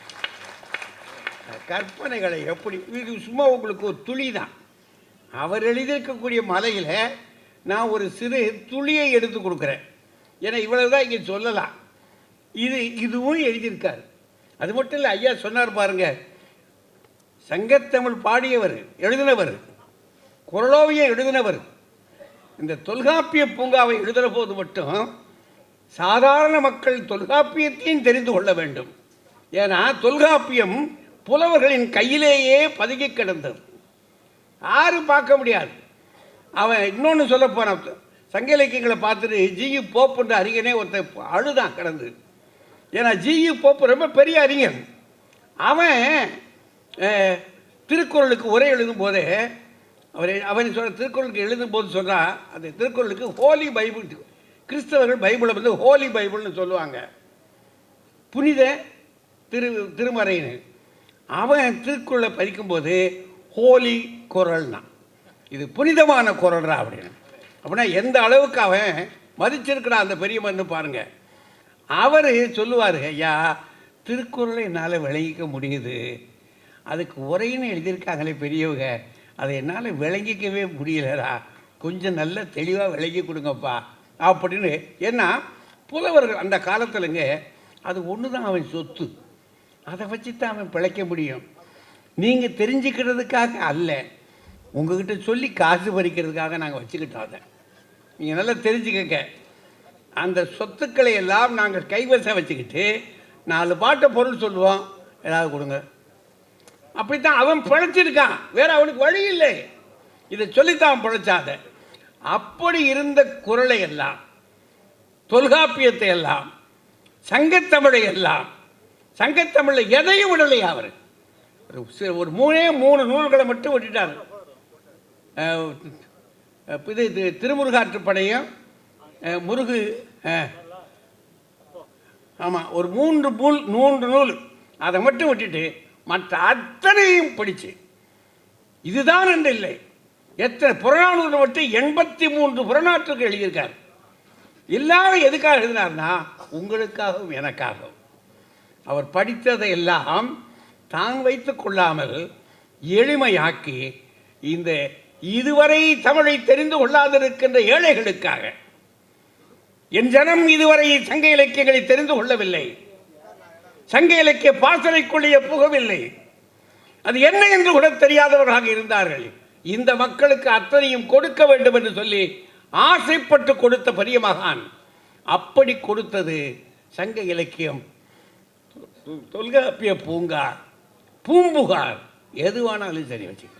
இப்போ இவ்வளவு பெரிய இலக்கியங்களை சாதிச்சிருக்காரே, இதுதானையா அவருக்கு புகழ் தேடி தரணும் அப்படின்னா வாஸ்தவம் தான். இதுதானே நிற்க போகுது. இந்த அவர் சொல்கிறார்ல, திரையரங்குகளே முடிய போகுது, அப்புறம் சினிமா என்னத்துக்காக போகுது, டப்பாவுக்குள்ளே அடைச்சிடுவான். இப்போவே அடைச்சிட்டான், இப்போவே செல்லில் பார்த்துக்கிட்டு இருக்கான் எல்லாரும். சினிமாவே அந்த செல்லுக்குள்ளே போயிடுச்சு. பெரும் பிரம்மாண்டமான திரைகளில் இருந்து கொஞ்சம் கொஞ்சமாக குறுகி பெட்டிகளுக்குள்ளே வந்து இப்போ கைக்குள்ளே போயிடுச்சு. நாளைக்கு இல்லாமே போனாலும் போயிடும். வேறு அதுக்கு மேலே மாறி வந்துடும். ஆனால் இருக்க போவது எது? இதுதானே அப்படின்னு சொன்னால் இதெல்லாம் சரிதாங்க, எப்படிங்க இதை முடிக்க? எனக்கு என்னமோங்க, இதுதான் கலைஞர் ஏறி வந்த ஏணி. கலைஞர் ஏறி வந்த ஏணி என்று சொன்னால் அவருக்கு புகழையும் பொருளையும் நிலையான அரசியல் வாழ்விற்கு வாக்குகளையும் வாங்கி கொடுத்தது என்று சொன்னால் திரை இலக்கியம்தான். திரை இலக்கியம்தான். நாளை நிற்கப் போவது என்றால், உலக அரங்கிலே அறிஞர்கள் மத்தியிலே பேசப்பட போவது என்றால், இது ஒருவேளை மறந்தாலும் மறக்கலாம். இதுதான் பேசப்பட போகிறது. நான் ஒரு பாமரன் என்ற முறையிலே இதற்கு தீர்ப்பு கொடுக்க மாட்டேன். ஏனென்றால் இது மேட்டுக்குடி மக்களின் மேன்மையான சொத்து. பிற இலக்கியங்கள் இருக்கின்றனவே கற்றவர்கள் மத்தியில் இருக்க வேண்டிய விஷயம். அது கற்றவன் கற்பான், வாக்கு கொடுக்க மாட்டான்.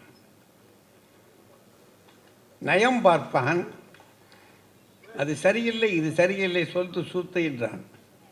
ஆனால் இந்த மக்கள் இருக்கிறார்களே, உயிரை கொடுப்பான்.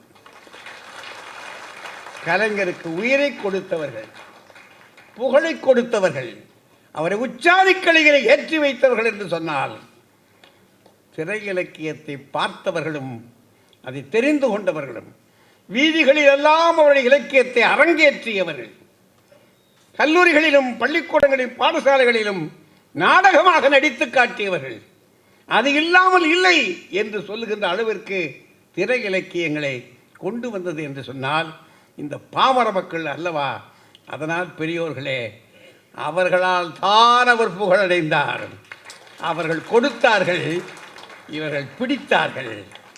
கொடுத்தவர்கள் பெரியவர்களா, பிடித்தவர்கள் பெரியவர்களா என்றால் கொடுத்தவர்கள் தான் என்று கூறி, திரை இலக்கியமே என்று கூறி வாழ்த்து சொல்லி வணங்கி விடைபெறுகிறேன். நன்றி, வணக்கம்.